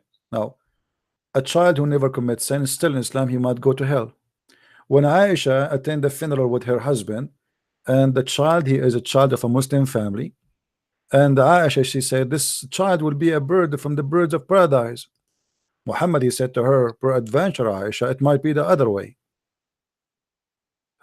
Because Allah created those who they are in hell to hell when they are in the backbone of their father, and he created those who will go to heaven when they are in the backbone of their father. So it doesn't matter you do sin or not. Okay, it's predestined. Okay, it's written in the beginning. So the Muslim, they believe in the predestiny in the way that you don't even have a choice. You see, It's not you who make a choice to be or not to be. It's what Allah He wrote for you. In Christianity, you have a choice. Yes, and by the way, in Christianity, we believe in something that's called predestiny, but this is in special cases, like, you know, God He chose me. I can say maybe God He chose me to do what I am doing now. But this is not about He forcing me. He chose me. He say, you know, like there's a special relationship between me and Him. I have a passion to serve Him. So, but somehow I am chosen to be serving God, but doesn't make me I'm doing something against my will. I choose. I agree with the will of God, because God He said to us, you know, go and teach, go and teach. Okay, so God He gave us an order, but I can say I don't want to teach, correct? Yeah. Okay, so He told me go and teach. Here we go. This is the order. Go and teach and preach. Okay, I say okay, I'm going to go and teach. Okay, this is mean I choose His will, and I am just doing His will. But you will notice here that my will is in total agreement with His will, because I have the right to say no, I'm going to go and watch a movie. Yeah. All right. You're So, in the channel. yeah. So in Christianity, we cannot compare between Christianity and Islam for a very I get simple the point. reason. In Christianity, always you are the person who choose, you know. And you know about forgiveness, you remind me of Jesus when He was on the cross. He says, forgive them, Father, they do not know what they are doing. What do you want They more? would not do it. Yeah, imagine you are putting nails in my hands, putting nails in my feet, putting me in the cross, I'm bleeding and making fun of me, and then I say forgive them, they do not know what they are. How much forgiveness a human being can take, but still they want to abuse God. And then they ask, okay, what kind of God is God? He is, you know, He says you have a free will, but if I don't agree with Him, He will send me to hell. Yeah. But this is your choice. Yeah, this is up to me, my choice. Yeah. I think I guess some convincing reply. In the end, I want to have this another question, because yeah, I didn't get the point of this. Like, you had this Old Testament, and there was a New Testament. What is this about this Old Testament? The Old Testament, What is is a book, is a book of history, and a book of God in the same time. Which means people, they went through many things in history, and this book contains a lot of historian or history stories about what happened to those people. So when God speak, God is talking. When man He talk, man is talking. You know, we as a Christian, we don't believe that when we say the Bible is the book of God, does not mean that every word there is written by God. You know what I mean? Okay. We believe, Okay, like, okay, even in the Quran, I mean, but Muslims, they refuse that, because Muslims, they are like solid like rocks when it's come to think. So when Shaitan in the Quran says that Shaitan said, is Shaitan talking? The Muslim, they say no, Allah. I mean, why? Because this is Quran, right? But this is stupid of you to say this is Quran saying. But just because for them they confirm that every word there is the word of Allah, that's mean even when Shaitan is speaking, it's Allah talking. Well, thank you very much. For us, we don't believe in that. When God He say, He say. When a man He say, He say. Like as an example, a man, he come to Jesus and he asked Him for something. That is not God talking. That's the man. Yeah, yes, that's the man. Yes, it's written in the Bible. Yes, this is, we consider it as the book of God, but this is the man is speaking, and this is what he said. When God so speaks, it's the Old Testament of man speaking. Yeah, it's only of history. It's what related only his. I mean, you said the man talking, not Jesus, like in the Bible. Yeah, was it in the Old Testament, or it's also in the New Testament? It doesn't matter where. Like, you know, when the book of Genesis speak about God speaking to Adam he speak. That's Adam speaking. Okay. Yeah. Okay. Get it. Okay. But we say the book of Genesis is a worldly God, but this is not, doesn't mean that Adam, when he spoke, he was God. Right? Yeah. Right. In some way in Quran it mentions we, which doesn't mean like God is a unification. We like that, and that's also confusing in Quran. Well, the we thing in the Quran is madness, because simply you ask the Muslim why Allah he say we, they say because Allah he speak about himself as majestic like kings, but that's mean Allah he is lowering himself here, making himself look like king by using we. Is that how you make yourself majestic, by we? If you are the God of the universe, I mean, what we would do to you? That's silly, you know. The kings, because they like to show off, you know, we are kings, we showed our authority, so we say we. Okay, we got that, but you're God. I mean, who is going to be in competition with you? Nobody. So what we for? You know, we. If kings they bow down to you, and why you want to say we? What that will make of you? Like we is like we are many and you are a few. Okay, so we. So it's a sign of intimidation. I want to intimidate you by saying we are coming after you, you know. And you say, oh, Mm. it's not one, it's many. We, you know, same. Yeah. Yeah, same time. The Quran, when he speak about we or I, you will notice the Quran sometimes say it is he. Okay, well, it is he or it is we. Sometimes you say it's mentioned there he sometimes. Yeah, why if only it fit for Allah to be called we, why then he says it is he? So if we is the way to speak about Allah, Allah should not use he, because obviously it must be insulting. It's not fit for Allah to say Yeah. he. So and you notice here in the Quran, when the Quran speak, supposedly Allah is talking, you will see that always speaking about someone else. Okay, Yeah. when you say it is he and you are he, I mean, how silly is that? Yeah. So it's a contradiction, like he and we. What does it really mean then? Yeah, what difference will make, you know, what difference is going to make when you say Sometimes, yeah, somewhere it's written like he, and it's like we. So what does it define? yeah, It it's doesn't a say madness. clear mean. So my friend, after leaving Islam, and you said to me, did you leave Islam on air or because you have nothing to do with my videos? I forgot, because No, many actually, people they call I they left. talk to me. Okay, Okay. how you left Islam? You left Islam because of my videos or just a decision you made? No. I left like it was like 3 years ago. I guess All right. 4 years ago. Okay. Maybe I was watching like many videos like mistakes of Zakir Naik, but I did not. I just realized that Islam was false. I was watching David Buddha's video when he mentioned these verses, like a lot of things, and I got confused. And slowly, I first started believing like they are like misinterpreting the things. Like the Christians online, they want to show a bad side of Islam, but the scholar didn't came with a good answer. I went to the imams and they said the same thing. Yes, somewhere saying the truth and somewhere not. And later on, I realized it was a fake religion because mostly in the chapter 9, like it's the most violent religion, like killing people, fight Jews and Christians, and this was completely wrong. And that backbone thing, like in the chapter 86, like the Siemens is like in the backbone, like that thing, and it was totally absurd. And slowly, eventually, I decided to leave Islam. All right. That's how it My happened. Like friend, for I me, just read the Quran. I just read the Quran. Hmm.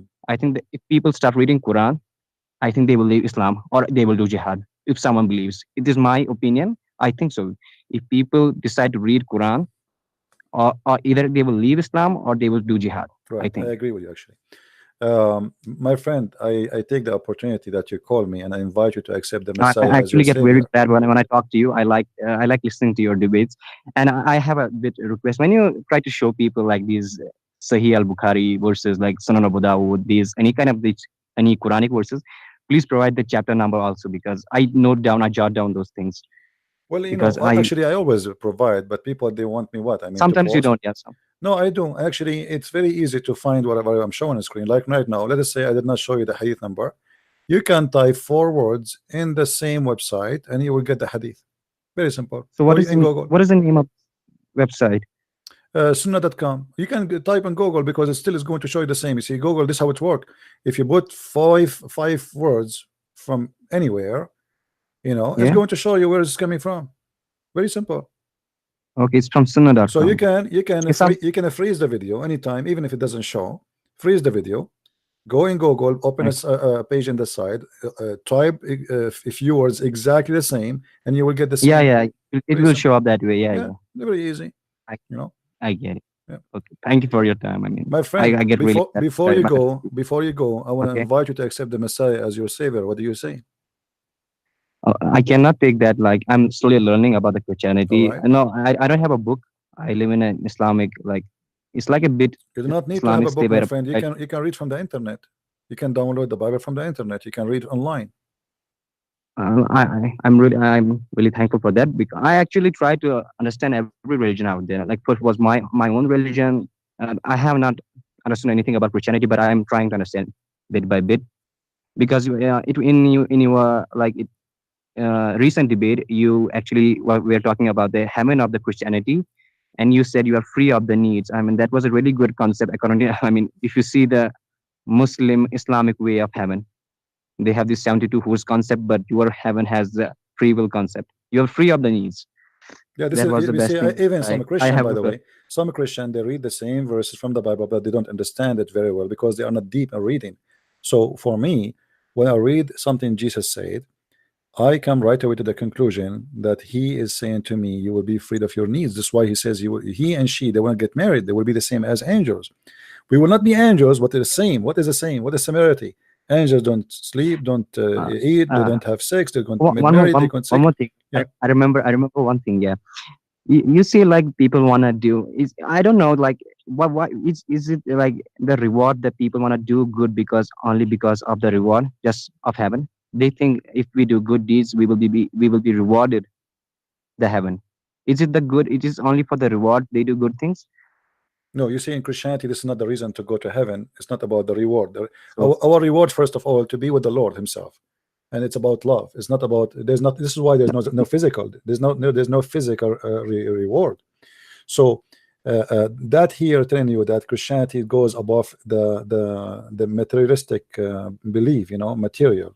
So it's more of a spirituality, more of a high value, not about I will give you God. Like when Muhammad he says you will be 10 times more rich than any king. This is silly. yeah, he used to I give mean, this like the yeah, reward kind of concepts. yeah. So people used to do work for him. Yeah, what I would do with the money in a place everything supposed is free there, Yeah, I mean, it's a silly. I mean, imagine you say to me, I'm going to send you to live in a city. Everything there is a free, including cars, houses, whatever you want to buy, just take it, okay? And then you say to me, I will give you a lot of money, but nobody take money there. This is stupid, So yeah, so the you will notice that when we listen to Christ's teaching, you will see how deep, how amazing, how beautiful the thoughts and the wisdom. And when we listen to Muhammad speaking, he speak about penis. Your penis will not sleep, and your woman, her ass will be 1 mile, and her vagina fit for that, and Allah will give you the power of 100 men. And I mean, what is that? yeah, a lot of things. Yeah, But this is the language. This is a language fit for a person who is naive and he is into lust, into temptation. And for me, this is satanic, because this is how Satan he tried to take me down. Satan he tried to take us down by tempting us by things which by nature we like. We like sex, we like money, we like power, we like authority. Yeah. Lostness. You see, Jesus in the Bible, he did wash the feet of his followers. If you step for a second and you say to yourself, okay, we have a person who is teaching his followers that he is God on earth, and he is going to wash the feet of his followers. And then when his followers they said, we don't accept you, to do that. I mean, this is not really this. You're our Lord, Yeah. And he said, if you don't let me do that, you don't belong to me. Here you will notice something, that the Messiah he have totally different value and totally different approach for what mankind should be about. You as a Lord, you are a Lord by serving, not by being served. In Islam, but he was serving his followers. You see, yeah, he is serving. You want to follow me? In order to be follower, you have to be a servant. If you want to be a master, you have to be a servant. Does the Bible have some science related kind of things, like scientific things in Bible? Like they claim in Quran that we know these things happen in the Quran. Yeah, well, all the Quran in the science is a joke. I have a book, yeah, it's actually a copy. It is from somewhere else. Is it right? Yeah, but my friend, in the Bible, yes, but who care about science? Because for me, I don't really believe. Maybe you will not understand me a little bit. Let me explain to you. Science, I will try to understand. Science is a random practice. Is not really science. Let me explain to you. They discovered that antibiotic can fight a disease. Correct? Okay, but they did not really make antibiotic. It's there. It's just discovered by a mistake. Actually, according to what the story says, it was a mistake. They have a fruit which is some grow in it, and they noticed that this is what called antibiotic and can fight the flu and etc. And this is how they discover antibiotic, but they did not make antibiotic until now. Science for me is learning language of what? language of nature around us. So try to understand what is around us, and we try to use what is around us. As an example, electricity. Did science create electricity? No. Electricity is always exists in everything, in the trees, in our body, in the water, in everything. Everything have electricity. What we have a discovery that we learn about it. Before we do not know about it. You know what I mean? Yeah, I get it, because so we did not we make it found a way really. to create, we learn. generate We learn the mechanism of electricity, and now we can even make it happen to generate more. So science is not really what some people think. It's about discovering things around us and using what is around us. But until now, science is very weak and cannot provide us with creating a human being from nothing.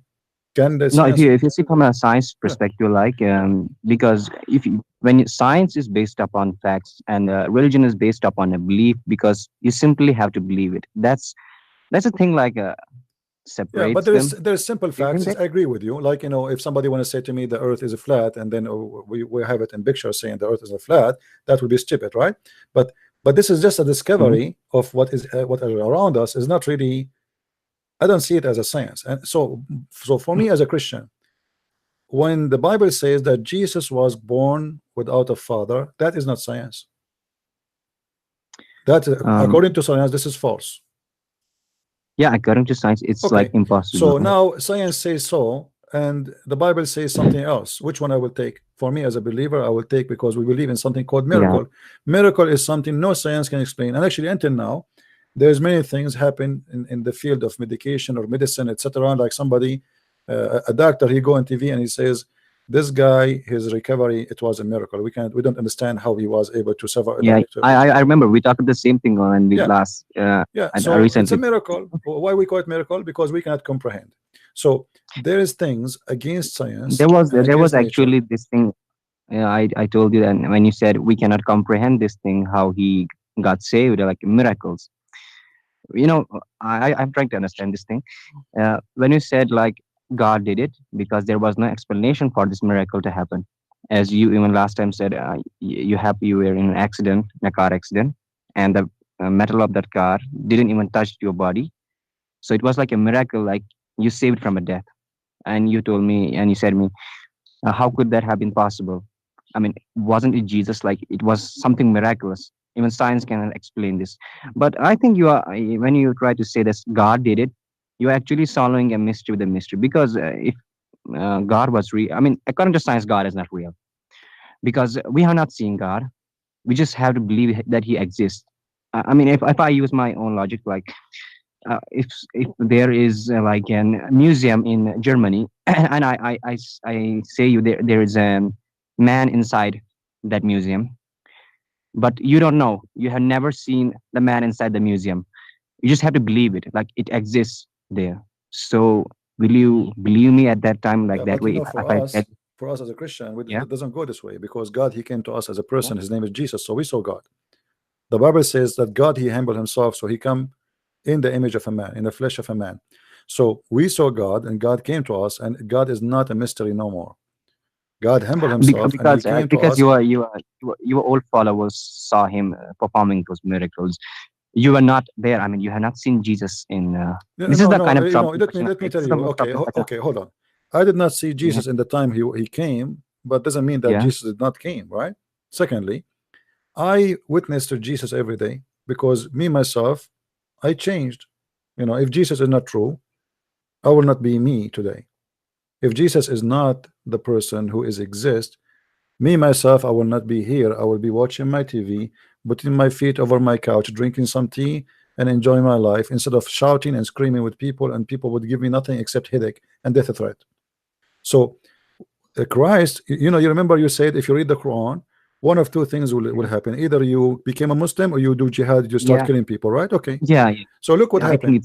That means Shaitan exists, because Shaitan, he convinced you to kill people in order to go to his place. That means God exists too. I read my Bible. I became not a person who want to kill people, a person who is peaceful, and he loves people to the point he want to give his time, his life, to save as many as he can. Muslim, they threat me, they want to call me. You can imagine how many death threat I get every day, right? Okay, if you are in my place, you will be terrified. You will say to yourself, why I want to do this? I mean, this is really horrible. Yeah, sometimes I get into I, debates with I my know friends too, and I know people then I even they feel don't even want to talk to me. Even they are Christian, they don't even want to talk to me. They don't want me to go even to go their house because they are afraid because I'm a Christian prince. You know, I remember once a Christian family, they were watching TV, and then I spoke in the TV, and the guy he said, "This is your voice?" You know, I said, "Yeah, this is Mhm. me." The second he noticed that it is me, the whole face of the family changed, and then I left, and since then they never said hello to me. You know, they never said hello Yeah, to me. You know, because they are scared. So what we do is extremely tough, extremely harsh, but yet if not Jesus who is making me do that, I will not do it. I me myself, I changed. I used to be a person who look for a fight. If I walk in the street, if I see two people fighting, I jump in the fight even I do not know who's fighting. So I believe that God is true, and He changed our life, and He make our life better. And always, you know, if you want to seek to know where God is, He will present Himself to you. But this is why Jesus said, knock at the door, and I will open for you. But the problem is, I don't know if you saw a comedy show where a bunch of people, they come to the elevator, and there was a woman there, and then the guy came after, and he stand next to her waiting for the elevator, and then the third guy came, and the fourth guy came, and the fifth guy came, and the sixth guy, and now became a 20 waiting for the elevator to come, and the elevator is not moving. But nobody asked the first person if she pushed the bomb of the elevator. She is not going upstairs. She is waiting for somebody to come down. So she did not push the bomb, and now everybody assumed that the first one he pushed the bomb. So you want the elevator to come to you, but you don't want to even to push the bomb. okay, okay. Give me a suggestion. Like, how should I study the Bible? Like, it has this book Genesis, like, or the chapter My Genesis. How friend, should I if you want start to reading read the Bible? about if you want to read about the history, Yeah, I want to understand the Christianity. yeah, Yeah. the history. This is, you go from the book of Genesis, and the book of Genesis, by the way, like when the book of Genesis speak about how God created the earth. There's some they say, oh, this is literally word by word. I believe not, because if God want to speak about how He created the whole earth literally, He will give us thousands of books. Because imagine if we want to speak about how the eye function, there is like maybe 1,000 books to speak about it, right? I mean, Hmm. to finish to be a doctor, just to be specialized in the eye alone, you have to study tons of books. So when God he speak about the creation of the universe, He's trying to make it simple for us that I am the creator, I am the one who created everything. This is how it happened. So the books in the Old Testament teaching you about God, the establishment, His existence, and then the history. If you want to read about, let us say, Okay. something will be, let us say, more practical for you today, I believe it is in the gospel, in the four gospels, because Jesus, He came to the earth. You see, the Old Testament, it was to prepare for Jesus to come, and now the Messiah, He So, came. So for me, so it was in the Old Testament prophesies of Jesus. no problem. Yes, it is. But this is what I'm saying. So the Old Testament Okay. prophesy about Jesus, but Jesus came. So now Yeah. the Old Testament for me is enlightening about Jesus. But if I want to learn about Jesus, I better read Jesus. So Jesus, He came to me and He spoke to me by Himself, and He gave me amazing wisdom. So if you want to read the stories, which is will help you with your life story, you will find you can do it right now. You open any page in any of the four gospels, you will see that story fit with you amazingly. After 2,000 years, I a will book try my written. best to understand. I will try my best to understand Yeah, those. you can open any page, just try it, and let us see if the page fit with you. You will see, even this is how amazing is the teaching of Christ is.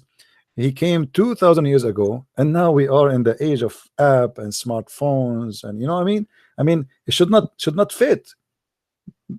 That book should be old, should be like, it's not qualified even to teach me about how to live today. But you will notice that this book will be qualified to be taught to you today and tomorrow and after 1,000 of years from now.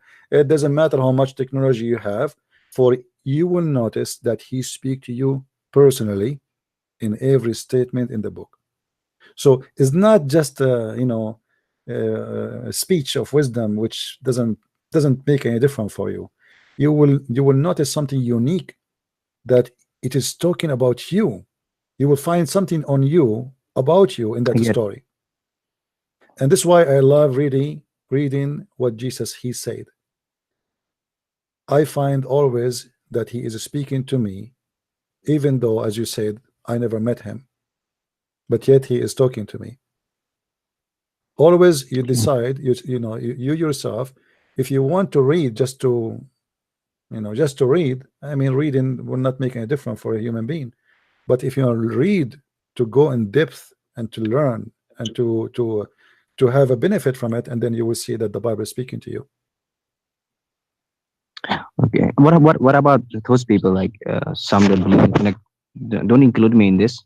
I know a lot of people like who were born as an atheist, like some were born an atheist, but they never read like any kind of religion, not the Christianity, leave the Islam, take like some don't even read Christianity, but they decide by themselves like what is right and what is wrong.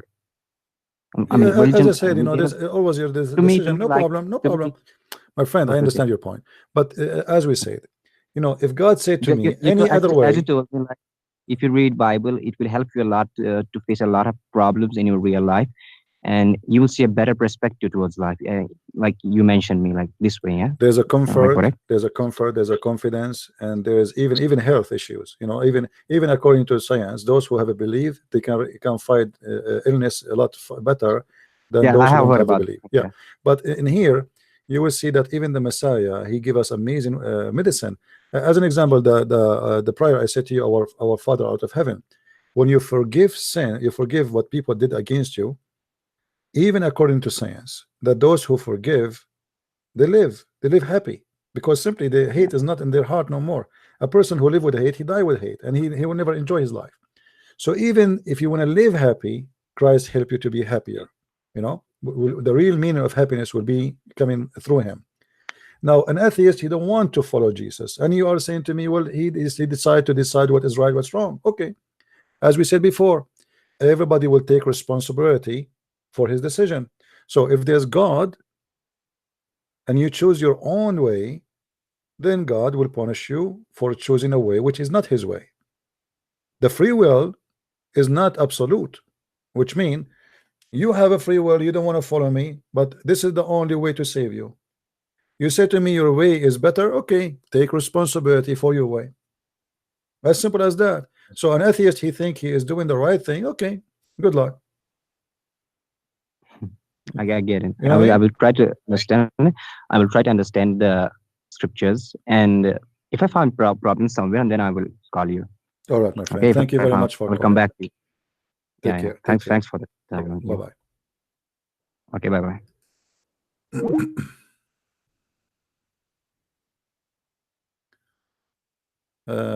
Rob, it looked like my Skype is frozen somehow.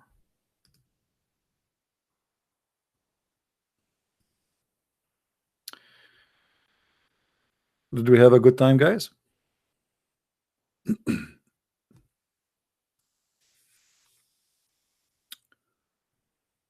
Do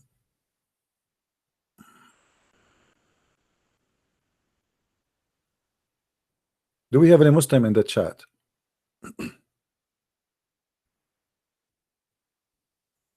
Do we have any Muslim in the chat would like to call us? Looks like my Skype is frozen. Let me shut it down. It's not even shut it down. I mean, how is going to shut down and I did not say inshallah? How silly I am. I mean, it's not going to work. You have to say inshallah. I mean, what's wrong with you? I always do this mistake. This is why, because of inshallah, we have no electricity in the Middle East. Because of inshallah, we have no jobs. Because of inshallah, we have terrorists. Because of inshallah, we have kidnapping. Inshallah working greatly. Hello? Hello? Hold on. I restart my Skype so he will not hear me. Yes, my friend, go ahead. Oh, hi, how are you? I'm fine. Yeah. My question is about Tawhid. All right. Okay. The thing is, when you talk to Muslims, they like to say, "Oh, Allah is Tawhid, Tawhid, Tawhid." But the thing is, what is the exact meaning of Tawhid? Because I know what they say it means, but I mean, in the Quran, how is it like Tawhid like represented? Well, Tawheed, my friend, is a word mean unification. And Muslims, obviously, by choosing the word Tawheed, they choose a word totally the opposite from what they try to claim. Because the Muslim, they say, when you say Tawheed, you are speaking about unifying, right? Oneness of God. Yeah. But the Tawheed does not mean that. Tawheed is a word mean unifying, you know. So if you go in the dictionary today, they will say to you Tawheed mean, because they are copying what the Muslims mean by monotheism. But the fact, if we go down, we will see that this is about unifying something. It's not about one God. It's about unity. You see, unity. You see, unity. So always it's come as unity. You unite things together. If Allah is one, you don't do unification. Yes, but so if Tawhid means like unity, so it's Salah with whom? It's what? So if Tawhid means unification, so Allah is doing Tawhid with whom? Yeah, but this is why I say that the word Tawheed is a wrong word to present Islam, as the Muslims try to claim that they believe in one God. So they choose the wrong word.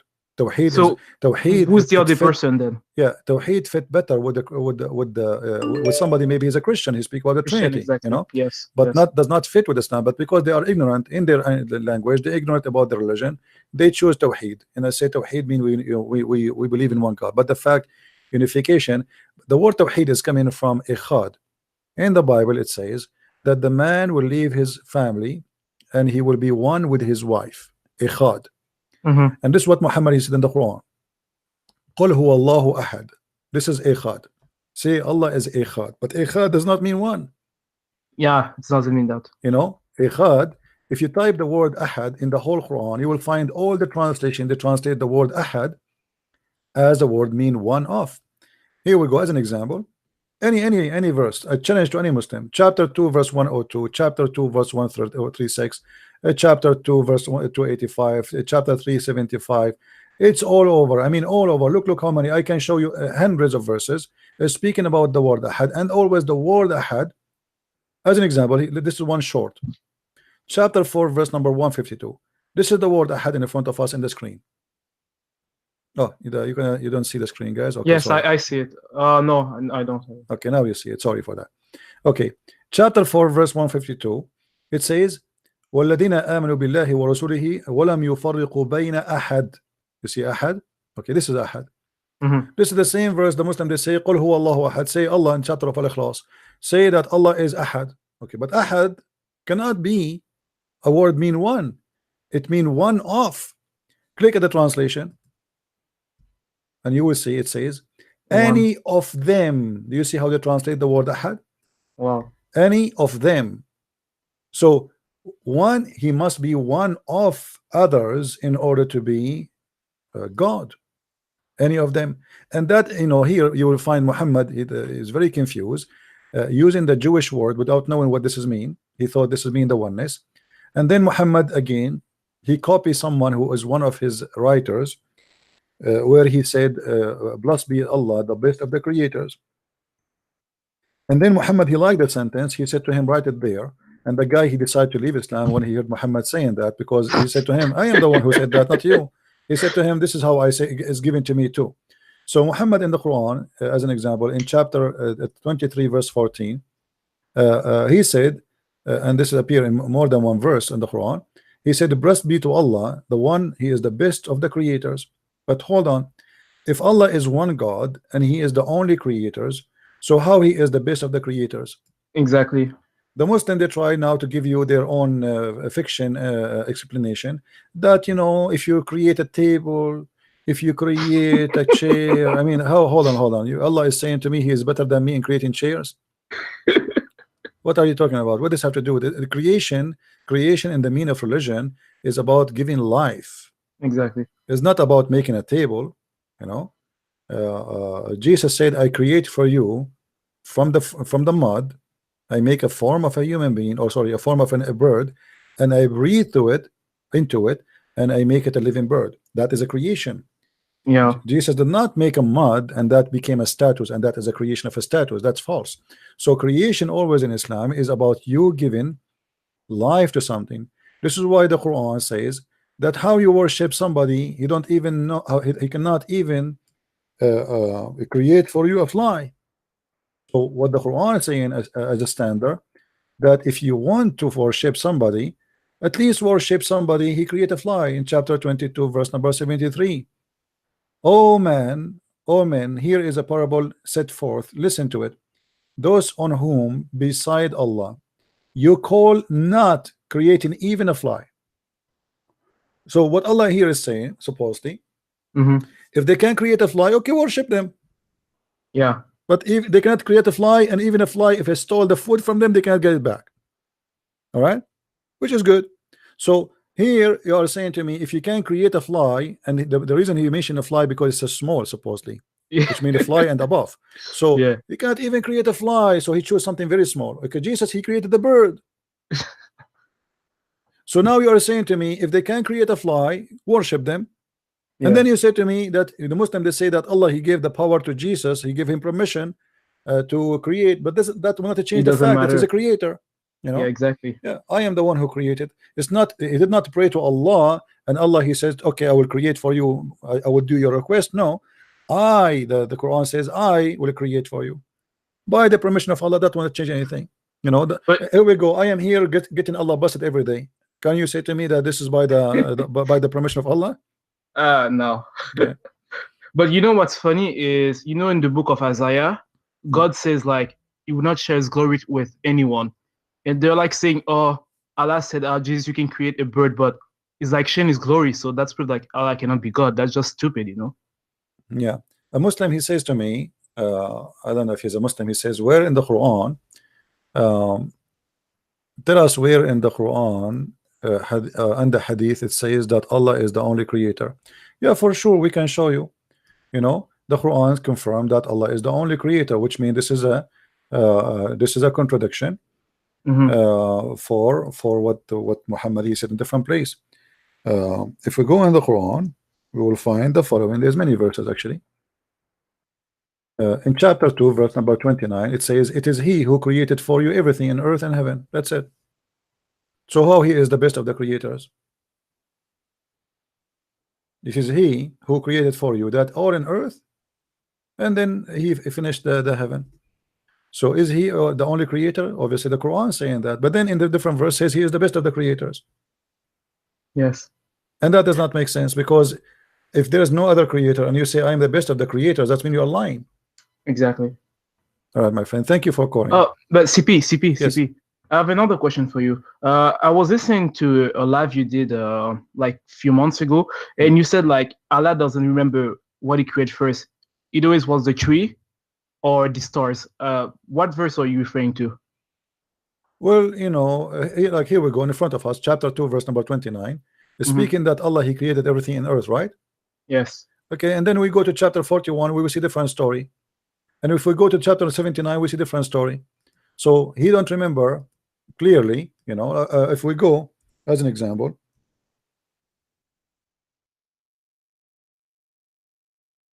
in chapter 41 verse number 11, you can read it from verse number 9, you know, where it says that he created everything in earth, and then he created he said the mountains standing firm in the top of it. So here now he created the mountains first, etc., right?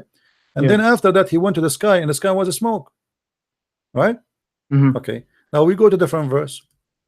We will find in different verse Muhammad is saying the following.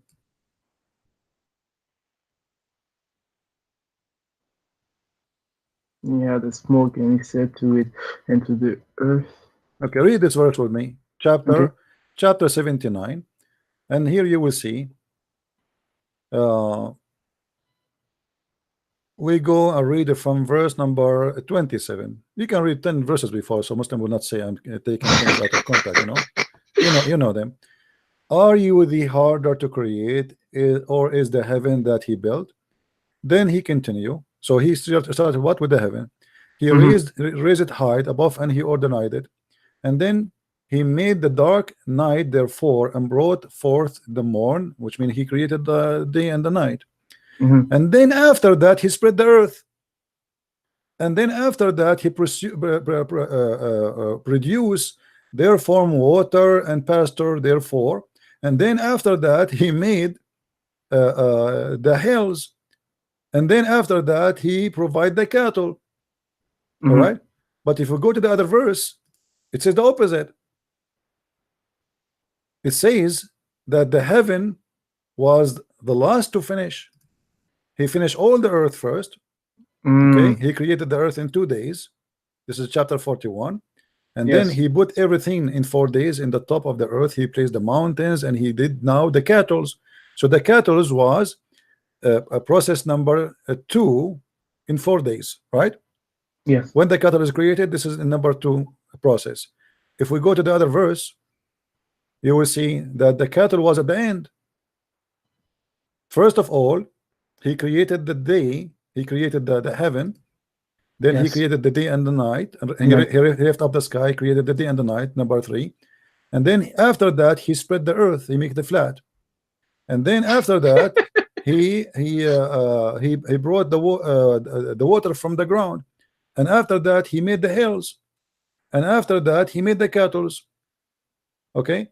Yeah. If we go back, look, now he is in, after he made the mountains, after he created the earth, he made the mountains and the pastures and the grass and the animals. And then he went to the sky, and the sky was a smoke. And then he completed as 7 firmament in 2 days. And what he did in that, then he created the stars. And then he created the lamps, which mean the stars. Until now the sun does not exist. And this is total contradiction of the verse again and the other one. So which one? Thanks. You know what I mean? Yes. And not only that, Muhammad, he cannot stop from doing poo as usual. If we go to Muhammad, he says,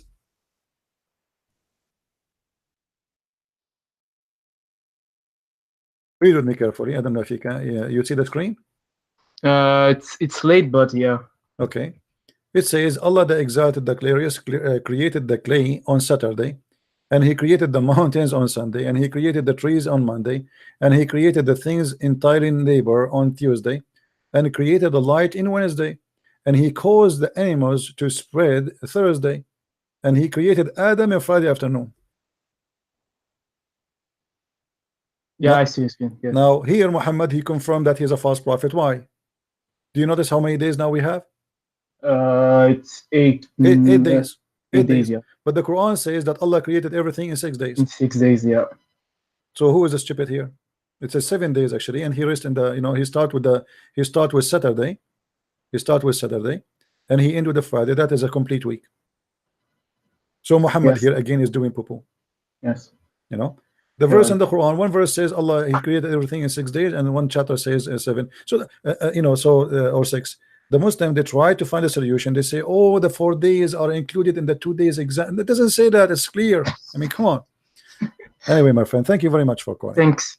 Take care. Bye. Do we have any Abdul?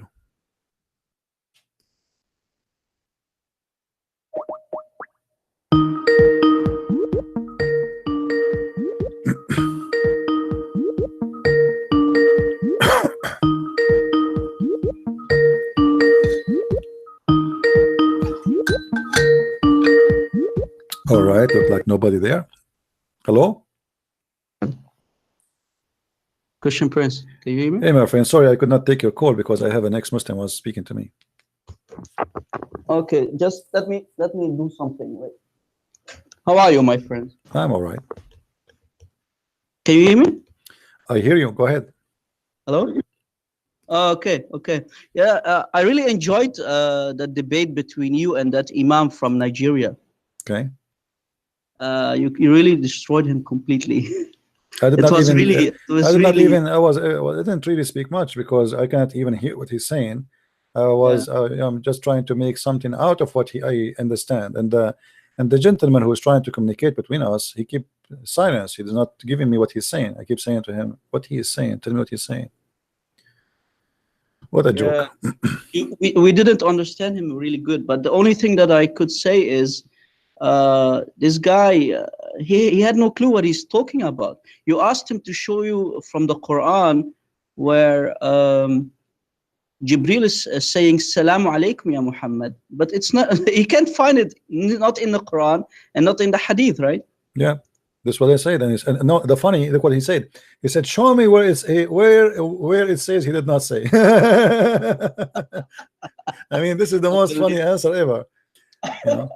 Show me where it says it didn't say that. You know, show me. I mean, what are you talking about? You show me. If he said Salam alaikum, it means going to put it in your book. Show me. And then after squeezing himself left and right, he come with the conclusion, okay, let's read the chapter 96. We go there, we don't find it. The funny thing is, Muhammad, he didn't know that it was Jibril. So he had to go to his wife, Khadija, and she had to do a striptease, right? She had to do a striptease. So she took off her clothes. No, the striptease is before. The striptease have nothing to do with the with the cave story. The striptease, according to the story, that when Muhammad, he sees someone in the corner of the room, but he do not know who is this guy, and this guy is not talking to him, which is very funny story. I mean, why in the world this angel he come and he sit there like an idiot? You know, I mean, you have nothing to do. I mean, why you are sitting there watching me? I mean, like, obviously Muhammad is a crazy man. So the story says that an angel he come, but Muhammad was not sure if it's an angel or not. And he sit in the corner of the room and he told his wife that there's an angel come and say there's someone. He didn't say an angel, someone he come. And Khadija, she said to him, when your friend come over next time, she said sahibuka, which means your companion. When your companion come to you next time, let me know. So he came and he told her, I see him now. So she said to him, okay, sit in the top of my right leg. Do you see him? He said, yes. Sit in the left leg. Do you see him? Yes. Sit in the top of me. Do you see him? Yes. She took off her clothes. Do you see him? He said, no. She said, the glory to Allah, this is an angel. Yeah, but which angels, we don't know. So he had to go to Waraqa ibn Nawfal. And Waraqa ibn Nawfal is a Nasrani. Yeah. And he's the guy who said, yeah, this must be Jibril. And he basically didn't even say Jibril. He said, this is your Namus. Yeah. He didn't even name him Jibril, according to their books. Yeah. Madness, my friend, what we can say. Actually, sometime, to be honest with you, sometime I see someone in the corner of the room and I was wondering what is that, but I don't have Khadija. You know the problem. And then I could not, I don't have Khadija in my house, so I took a snapshot, I took a picture of it, and then I posted on the internet, and they told me this is a cockroach. He was you know about the cockroach, Christian Prince. I'm sitting on Potok, so people are listening to what we say right now, and I'm asking some Muslims in the room, and they are listening with us right now. They are hearing what we are saying, and I asked them, "Hey, the cockroaches, they are attacking Kaaba. Why is Allah silent, man? Why is Allah not doing anything?" You know what this Muslim says? He says, "Yeah, Allah is testing people." I said, wait a second, this has nothing to do with testing, because Allah in chapter 105, he promised that he will send his bird army to protect the Kaaba. And the Kaaba has been destroyed many times over, right? The Karamita, the leader of the Karamita, he went on top of the Kaaba and he pissed on the Kaaba and he screamed loudly, Allah, where are you? Why are you not destroying me for doing this? And he broke the black stones in pieces and he stole it for 22 years. Where's Allah, man? Allah is dead. Muhammad actually, he said that there is a testing for prophets, and what was lies. You know, the lies is the testing of prophets in Islam. So Muhammad, he says that Allah, he tests us prophets by lies, and obviously why he's saying that, because Muhammad was full of lies. But I believe they are holy lies. You know, I mean, they will not be the normal lies. They will be special lies sent by Allah to test Muhammad by sucking his blood. Yeah, wasn't it Salama who used to pick lice from his hair because he was full with lice in his hair? Wasn't it Salama? There's many stories, but there's a woman, her name Haram. Yeah. Which means the mother of haram, which is forbidden, which is very weird. Unbelievable what a dirty prophet is, guys. And he used as you see in the hadith here, Yahya related to me from Malik, from Isa, etc. Abi Talha, he said that Allah Messenger, may Allah bless him, blah blah blah blah. He visited Haram, Bintu, etc. and she fed him, and she was the wife of Ubaidah. One day the Messenger of, may Allah bless him, grant him peace, called her, and she had fed him and sat down, and they lost his hair. By the way, here it says Yufali, which means taking lice from his head. What the loss mean? I don't know what this word mean. Do you know what the loss? The loss? The lose? What does that mean? Do you see the screen? Yeah, let me check. Yeah, the lice. Lice is insect which lives in your so hair. she is taking. So the translation correct then. Okay, so she is taking the lice from his head. And obviously his head was a very wonderful head, and Allah is, if Allah could not protect the head of Muhammad from the lice, I mean, what do you expect? Yeah, Allah did not protect the head of Muhammad, so how can he protect the Kaaba, man? Yeah, I mean, come on, bro. there's a Muslim trying to call me, so I will let you go, my friend. Sorry for that. All right, take care. I enjoyed the debate. I was really laughing. Thank you for calling me back, Thank you, my friend. Take care. I respect you, and God bless. Take care. Bye bye. All right, we have a Muslim trying to call, look like it. You know, when you see somebody speaking to me, my friend, don't call, because simply I cannot take two calls in the same time. Have patience.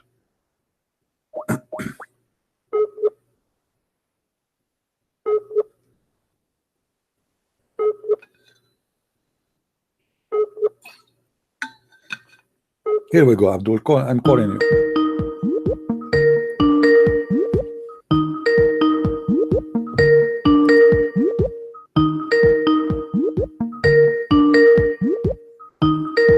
Answer or not? I have headache from Skype, by the way. I mean, can they change? I wish they give us an option to change the ringing. I want to switch it to Allahu Akbar or Inshallah. Okay, you keep calling me, and now I call you, don't answer. Okay, take care.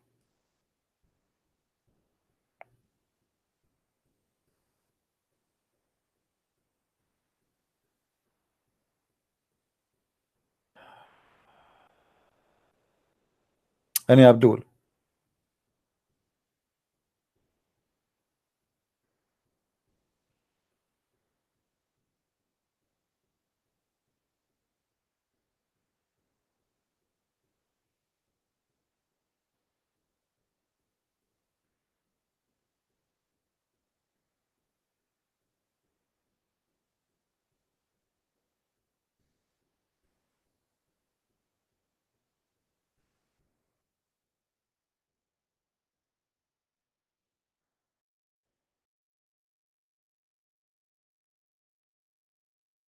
Any Abdul?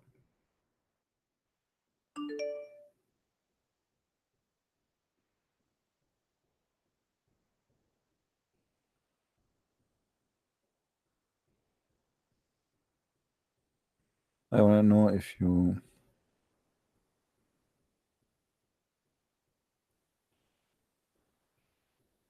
Well, Islam is not really a religion by itself. Islam is a collection of cults. And in the time of Muhammad, there was many. It's a great business. You know, anyone claim to be a prophet. It's a business. It's a great business. You know. I get your question, my friend. There's no need to call me. Until now, actually, now, if you say you are a prophet, do you know how nice the life will be for you? Right now, there's many people, they claim to be prophet, and they are supposedly, they claim to be Christians. They have fancy life. You know, there's many naive people believe them. You know, I mean, always, if you claim to be a prophet, it's a great business. There's a guy, he used to be in Florida and he died. He claimed to be Jesus. Anyone remember him? And he have very beautiful women as bodyguards, and their skirt is 1 inch.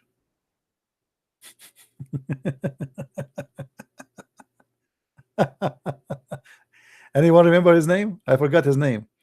You know, uh, he have a very fancy villas, very fancy cars, millions of dollars income. People they join his false church. I mean, you know, yeah.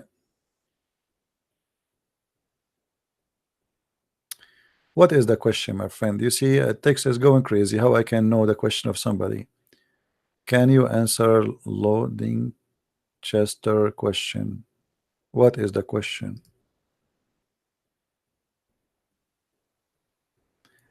I mean, look at me, the poor me. I have no bodyguards. I don't even have a wife. Can you give me the hadith versus a story about Muhammad crops was decided? Okay, no problem. Okay, my friend. But do you speak Arabic? Because all the references are in Arabic. I don't know if you speak Arabic. I will give you the link. All right. But let me show you first where it says before I give it to you, so you can, in case you do not know Arabic. You can find in English. I don't know. I don't think Muslims will translate this Arabic. وقال العباس إن رسول الله صلى الله عليه وسلم يأسن كما يأسن البشر. So you have to count. Let me show you the page as it is. This is how the page. You count the first two lines, 3 lines, and then line number 4, and you start from here. All right. Yeah. So Al-Abbas, he said that the Messenger of Allah, he stink the same as a human being stink. This is when he is dead. This is talking about him when he died. All right. Let me give you this link first. And this is the book of Nihayatul Arab fi Funun al-Adab. And this is section, as you see in the page, 5 to 166. All right. There's many reference actually, but we will give you some. All right. Something else.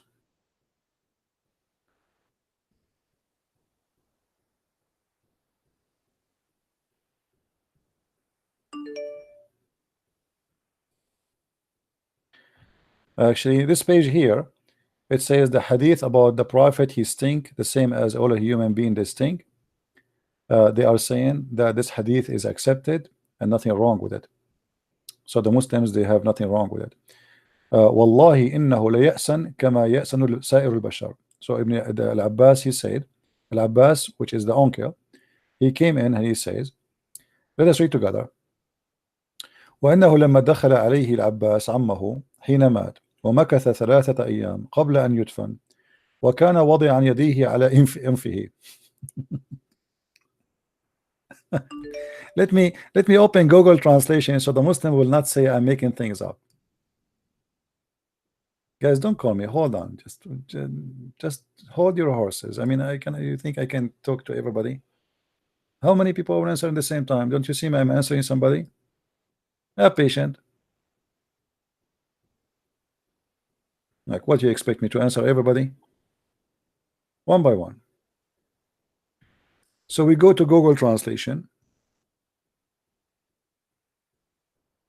Google.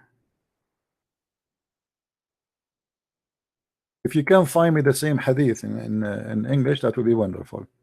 So this is the Google translation. I'm going to copy. Yes, Hassan, what do you want?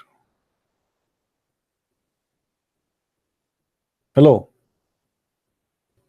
Hello.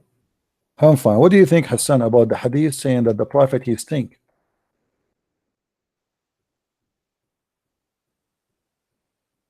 Are you there?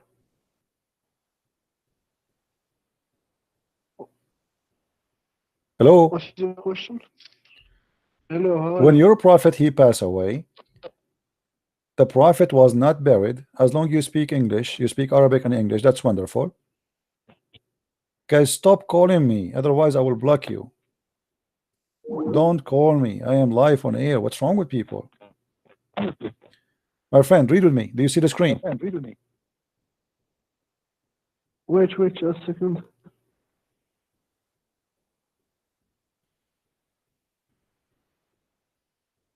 Wait.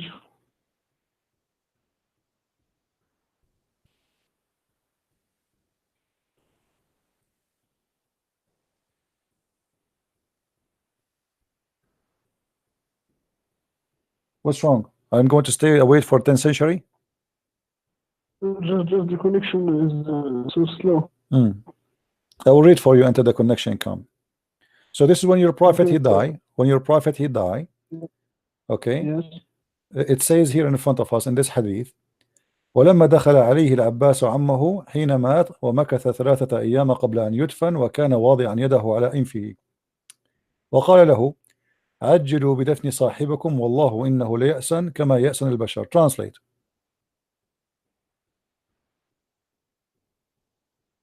Okay, what's your... Translate. Then we will see what. What is it? Translate. I don't think the screen, but make your point. My friend, don't you see, always you call me, you say make your point. Translate first. We want to be sure that I am not giving false information. You speak Arabic and you are Moroccan, and the hadith in front of you in Arabic, read it for us and translate.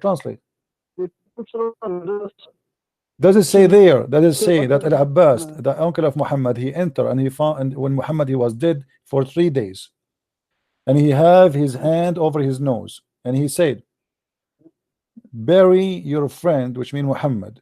I swear by Allah, he stink as all human beings they stink, which means when they die. Does it say that? Yes, okay. Because he, huh? Yes, because because what? Because he is a human. Okay, but isn't it your prophet? He said that the body of prophets will not be decayed. The earth will not consume it.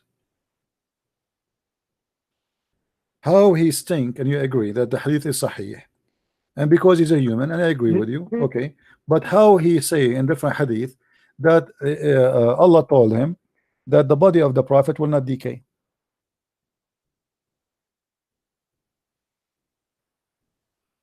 About it had some scholars say what? Some scholars say this hadith is weak. Which one is weak? Which one is weak? Which one? That you see. The one which what? The second hadith where he say that the body cannot consume. Is it weak? Who said to you it's weak? Here you go. It says sahih. You want me to get you busted? Here we go. Guys, does it say sahih? Does it say sahih? It is sahih. So you are lying again. Okay. Scholar, okay. Yeah, just go, man. So the weak did not work, so we say it is some scars. Okay. It's weak. I mean, what we can do? It's weak when they want. It is strong when they want.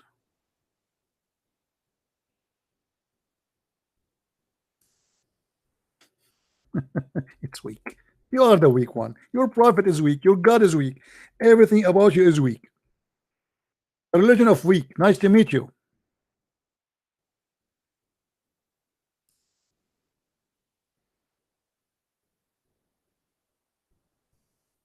The religion of weak.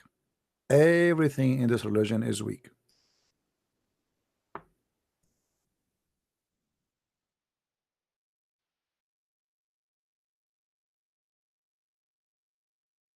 Obviously, Muhammad here is a liar. You agree that the prophet he stink?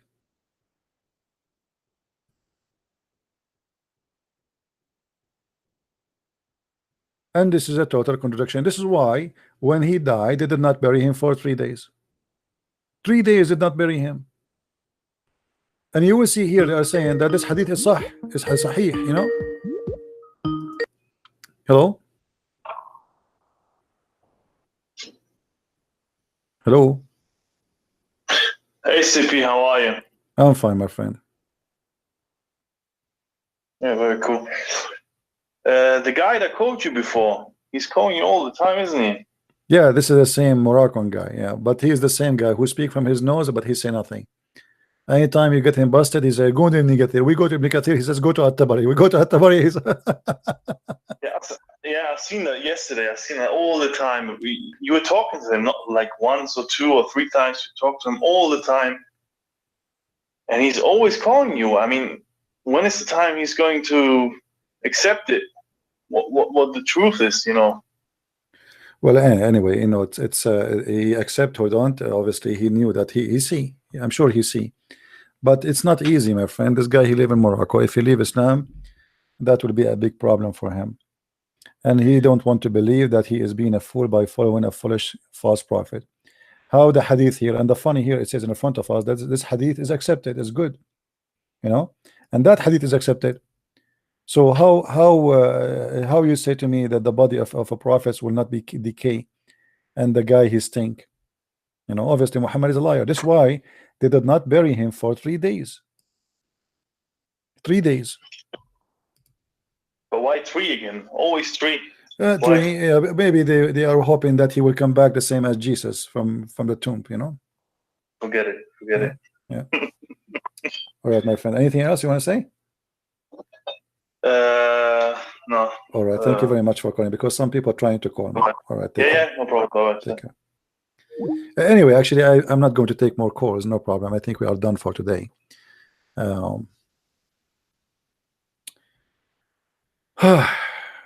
mean, Islam is the most silly, stupid religion ever.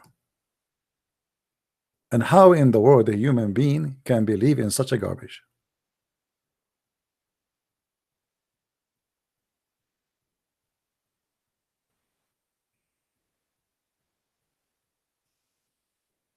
God who want to give me versions.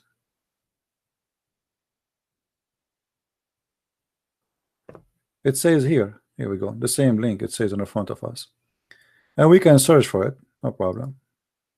So here it says الجواب الحديث المذكور معروف عند أهل العلم ولا بأس به عند أهل العلم ولا نكارة في ذلك. And this is the Sheikh of Imam Baz website. Here we go. Let me give you the website. This is Imam Baz. Imam Ibn Baz is one of the highest scholar ever in the history of Saudi Arabia. Oh, it's not coming. Let me shorten the video. It's the link is so let us see. Google, shorten Google.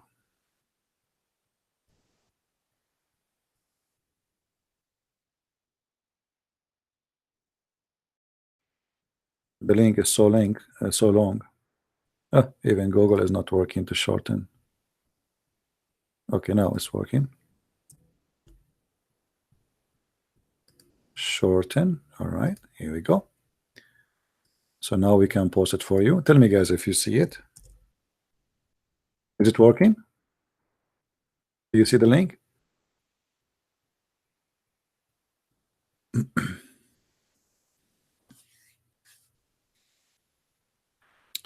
Thank you, Ishtar. All right, that's it. It's there. The hadith is authentic, and there's no problem with it.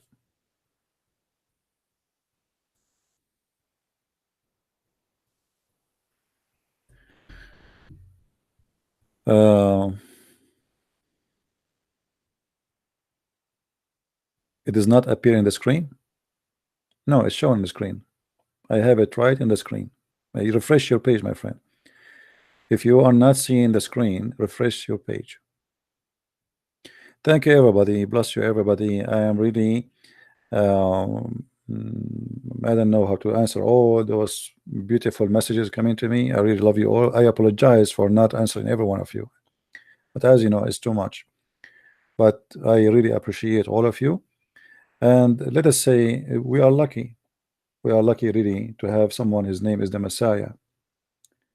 We don't have a garbage like this. I am proud not to be Christian Prince. I'm proud to be Christian and Prince of the Lord. That's why this name mean a lot to me. It's not about just a name. I'm not proud to be Prince of a royal family. I am a prince by him. He made every one of us a child of God. He is the King of Kings, and we are the princes which belong to him. When you are a Muslim, you bring nothing but shame to yourself. A God who want to give you vagina and penises a God who wanna give you boys for sex, a God who says something, he do something, a God he promised something, he said do the opposite, a God who contradict himself, a God he speak foolishness and filth and disgusting. I don't want to belong to that. You see, when we as a Christians we speak about the Messiah himself, he said, who of you can prove me as a sinner? Challenge everybody. What is my sin? We have a person we belong to who nobody can prove him to be a sinner, and we have a guy who is full of garbage. And yet there's a billion Muslim, they believe that Muhammad is the best of mankind. All of this because of the propaganda machine, where the propaganda machine will not give you even a space to think, to read.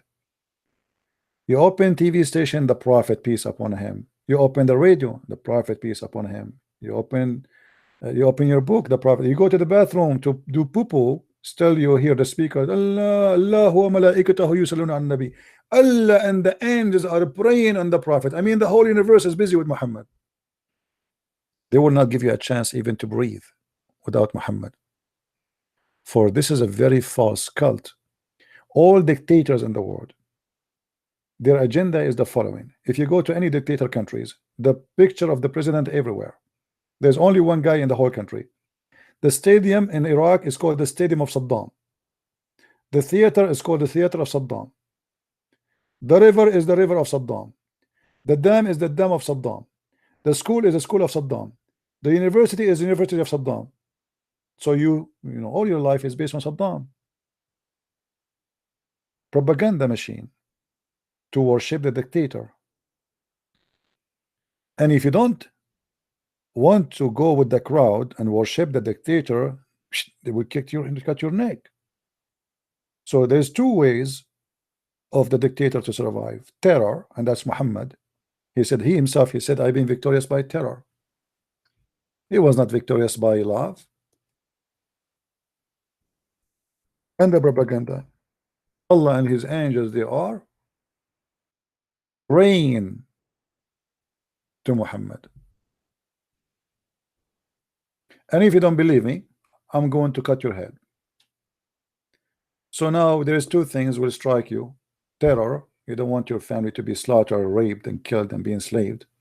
And the other thing is, okay, he's a dictator, what we can do? We cannot even discuss. So we better surrender. This is why many naive ones, they think that the word Islam mean to submit. The word Islam has nothing to do with the word submit. It means surrender. You surrender to Allah. You don't believe. This is why if you go in the Quran, you will see the Quran says that the Arab, the Bedouin, they say we believe. You don't believe. Muhammad said to them, don't say we believe, say we are Muslims. Don't say we are believe. Chapter 49, verse number 14. And here you see the false translation. They say we have submitted. So imagine those people believe never entered their heart, but yet the Quran is saying to them, don't say we believe, say we are Muslims. In Arabic it says it clearly, we are Muslims. Say we are Muslim, don't say we believe. For believe never enter your heart. So how in the world, what kind of religion you are saying to them you are a Muslim but you are not a believer? Unless this cult is a cult of terrorism. To understand what happened here, Muhammad, he sent a threat in chapter 48, verse number 11, saying to them that those who lag behind the Arab, the desert Arab, the Bedouin, they will say, we are busy with our family, etc. We don't want to join Islam and do jihad. But do you know what? You are going to face people of terror.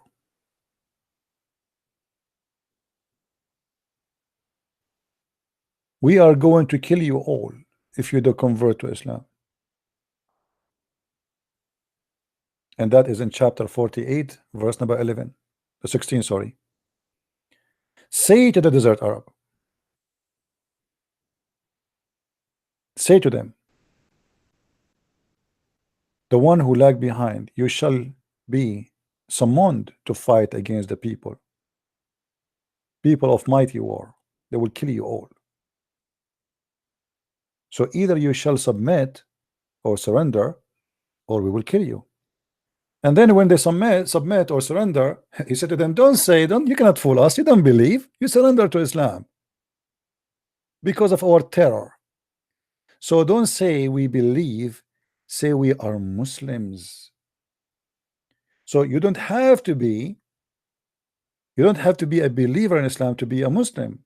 You can be a Muslim and you are not a believer. Allah here saying to them, supposedly, the desert Arabs say we believe.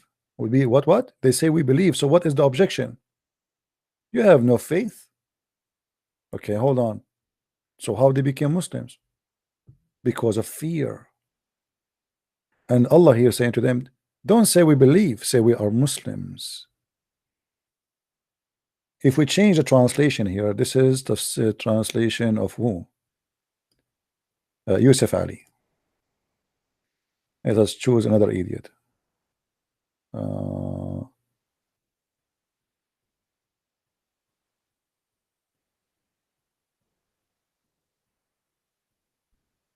Which one? I like this website, but they didn't make it simple to find. Okay, Shakir. Okay, Shakir says submit. Let us see Biktal. The correct translation is to say we surrender. This guy is saying submit too. Let us show you another website. Hold on.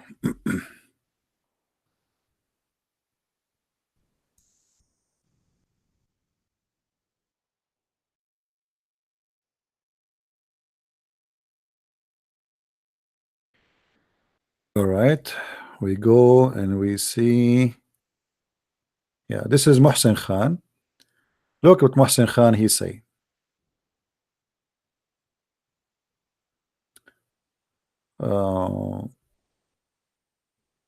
You see, say you believe not. You only say we have surrender. This is what Islam means: surrender, not submit. For faith never enter your heart. So the question, how those Muslims became Muslims, and why the Quran saying to them, say we are Muslims. How you can be a Muslim yet you are not a believer? That because Islam is satanic. You do not need to believe in Allah to be a Muslim. Just say Shahada. That's just surrender. Surrender to Muhammad, the devil. Who care if you are a believer or not? Just say Shahada. Give your soul to the devil. You don't believe in the devil, but you fear him, right? Okay, give him your soul. Surrender.